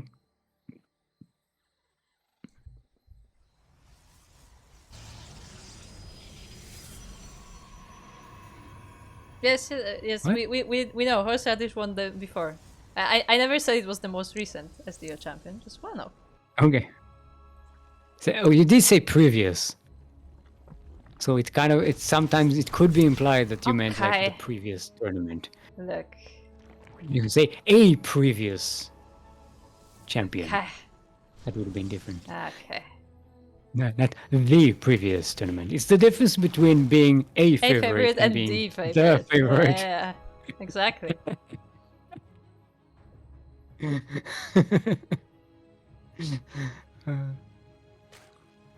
Sorry, Captain Fish. It's just, it's a good joke. I like it. Alright, Templar Archives on the way for Beast. So we're gonna have us some. Ooh, there's the Void Ray. Interesting. It's a bit late, but it is coming. I guess it's mostly to deal with the Overlord scouting then, because I mean at this point you don't really need that Void Ray, not a singular one anyway. And I don't think he's gonna get more than one. Yeah, the Oracles in the meantime get a cancel on the 4th base of Nuguri. That's a pretty good catch. Nida Swarm! Ooh, see, this is where the Void Ray comes in. It can destroy these Overlords and prevent any kind of vision on the back of the bases, as we see right now. Oh, yeah, no Overlord for you. Yeah, and the other one will also be hunted down eventually as the Void Ray is coming that way. The Oracles meantime are trying to get into the main base, but there are a lot of queens, there's a Spore as well, so they won't be getting anything more than a Revelation. No scout on the Nidus network either. So, Beast just happened to have been doing the good thing here by clearing out the Overlords. Kind of puts a crink in the plan of Nuguri at the moment. It feels like the Oracles... It's gonna be Swarm Host. Ooh. So we're changing things up quite a bit. No more Link Bane, no more Lurkers. Going straight for Swarm Host. I mean, definitely an interesting strategy here, but as you said, with those Overlords going down, like there's not a lot of opportunities for the Nidus to come up.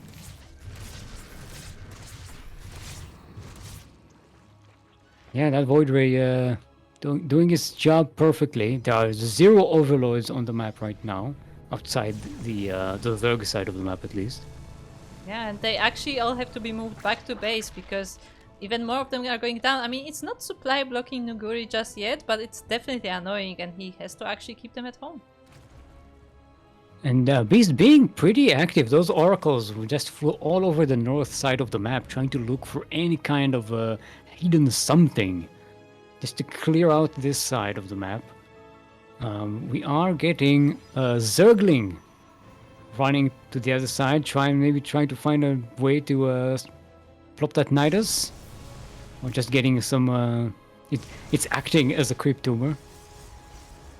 Yeah, there's no way for Nuguri to get vision. He's been really struggling with that. Also, what is this?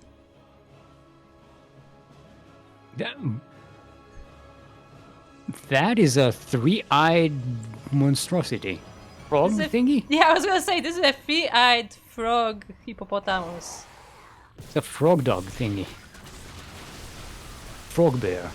Okay, here come the locusts. They drop down, they provide a ton of DPS. The shield battery is not enough to deal with them. And a lot of the Protoss DPS is wasted on these units that are going to die anyway, while the roaches go for the 4th base. There's a cancel on that. Yeah, but the that's all that really Nuguri is able to do. He does cancel the base, but he's not able to break the Protoss, and now this Protoss army looks kinda scary. Although there's a lot of it is High Templars. Oh, the Vulture's going in, trying to get through this army, and it's going to get destroyed. But in the outside of the main base of Beast, the Nida Swarm slithers, and I'm guessing the Swarm hosts are about to pop out of it and send a wave of locusts into the main base of Beast. I mean, we will see if Nuguri will have time for that, because Beast is not stopping. Beast is moving forward for a counter attack, actually supply blocking Nuguri this time, and will try to do some damage across the map. This base is in danger. The roaches are coming in to help. They are stopped with a storm, but the locusts are here.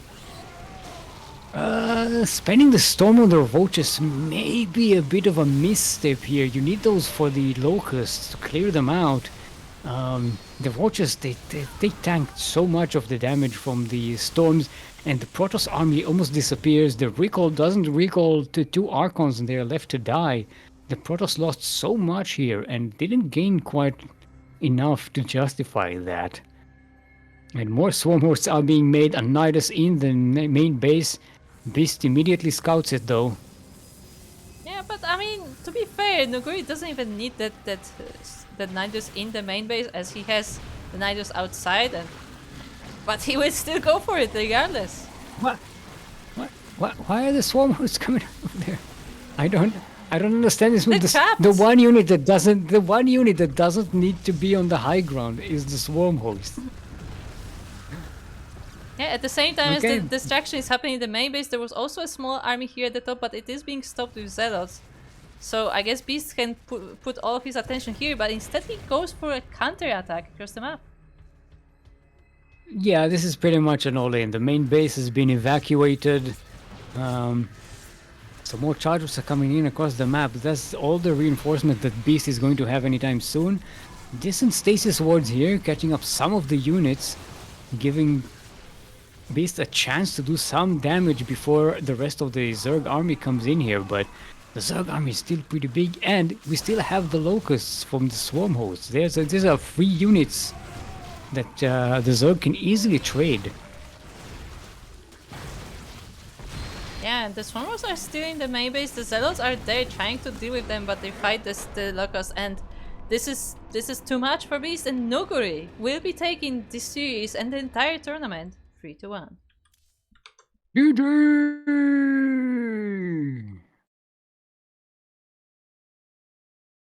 Well done. Very nicely done. Those Nidus came in pretty clutch. And there you have it. We have ourselves a Zerg champion. And a royal voter.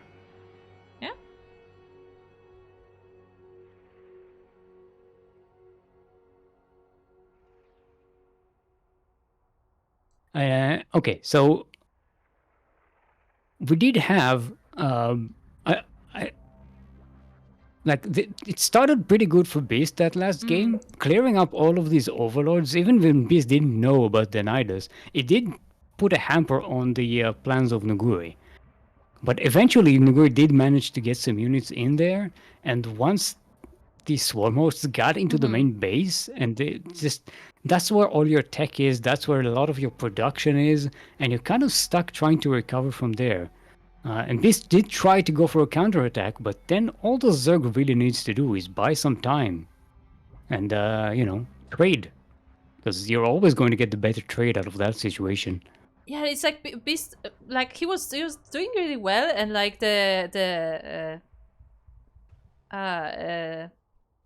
why am I blacking out? The Void Ray did really good job at, like, denying the vision for the Zerg, but later on, as Beast was focusing more on like the offensive, more on the army, the Void Ray kinda stopped, cleaning up the map, and that was the moment where Nuguri was able to get his leg in, where he was able to find that moment where there was no protection on the main base, and was able to basically pull apart Beast. Like that it was really about splitting the attention, because you saw that when Beast was attacked directly, he was able to hold off, like not without losses, but he was mostly able to hold off the Zerg army. But it was the multi-prong attacks, the splitting of attention that really caused issues later on. Mm-hmm. Yeah, it's pretty good. It was a very good performance there. Yeah, and we have ourselves another Royal Voter in the tournament. So nicely done. And going up against all the favorites. We got Captain Fish, Dizzy Dwarf, and Beast. So people complain that we don't have enough Zergs in our tournament. I will say in amateur tournaments we do have more Zerg. I feel like that's a thing. Like, I'm not saying that a lot of Zerg, but I feel like we have more Zergs in amateur tournaments than we do in like the open ones, actually. Mm-hmm. We have a bunch of Zerg amateurs. Like, even some of them are actually playing in the open tournaments as well. Obviously, like, they're not quite there yet to compete with like the professionals, but I feel like on the pro level we have a little bit more Zerg. Just a little bit. Well, it's nice to see. This is not back in the days when you had only Zerg. Which is another site we may want to start on our own before anyone else does. Only Zergs. Only Zerg. I think Tyr is actually on a clan that's the name of the clan is like Need More Zerg or something like that. Save Zerg. Yes, save Make Zerg great again. Zerg is on the brink of extinction.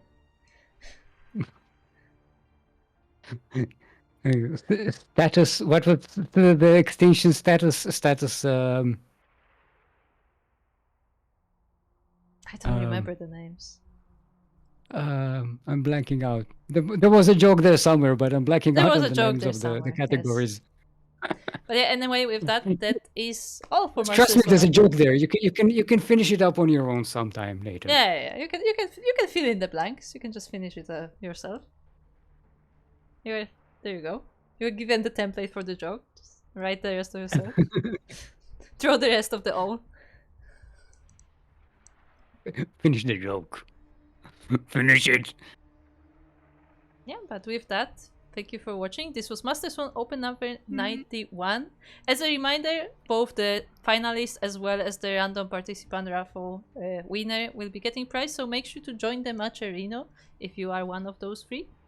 And yeah, if you want to support these tournaments, you can do so via Patreon. That's how we support the prize pools for these tournaments for both Ducklings Open, Master Swan Open, as well as Sparkling Tuna Cup. As I just mentioned, Ducklings Open and Master Swan Open, those are amateur tournaments which are happening. Each of them is a monthly, but essentially that means that we have like a bi-weekly amateur tournament on the channel. So if you are interested in playing some amateur stuff, then make sure to check that out. That said, where's the calendar?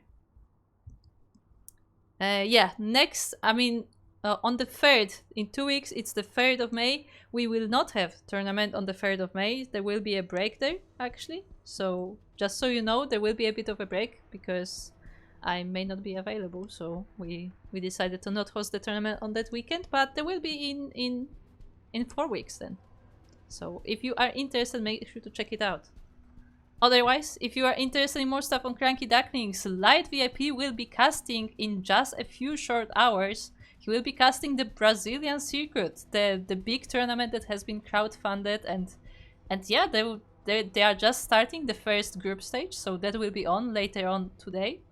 So if you are interested, then make sure to check it out. Otherwise, we of course stream various StarCraft tournaments, usually twice a day, sometimes once a day, but most of the time we have 2 tournaments a day. Of course, usually it's light VIP casting, and you can see me mostly for the amateur stuff. You can also see Steelmold for some of the stuff. Sometimes he casts the amateur tournaments, sometimes he casts the Sparkling Tuna Cup.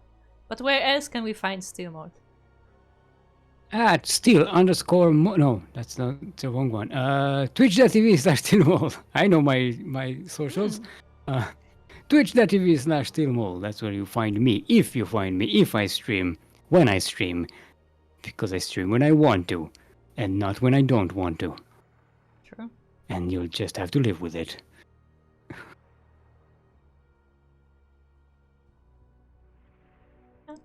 Meanwhile, if you want to check out some of my streams, you can find me at 16 Squad Sanseki on both Twitch and YouTube, as I do dual stream.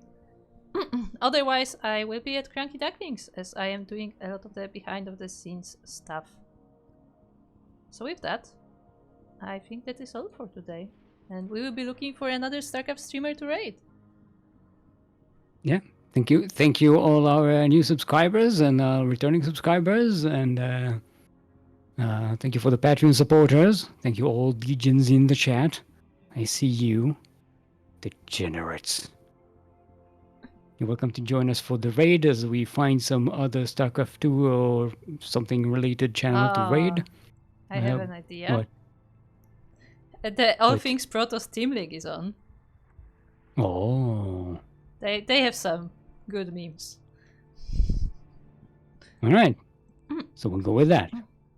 Thank you for watching and have a great weekend and week. And continue to play the game. Get good and prosper. Goodbye. Bye.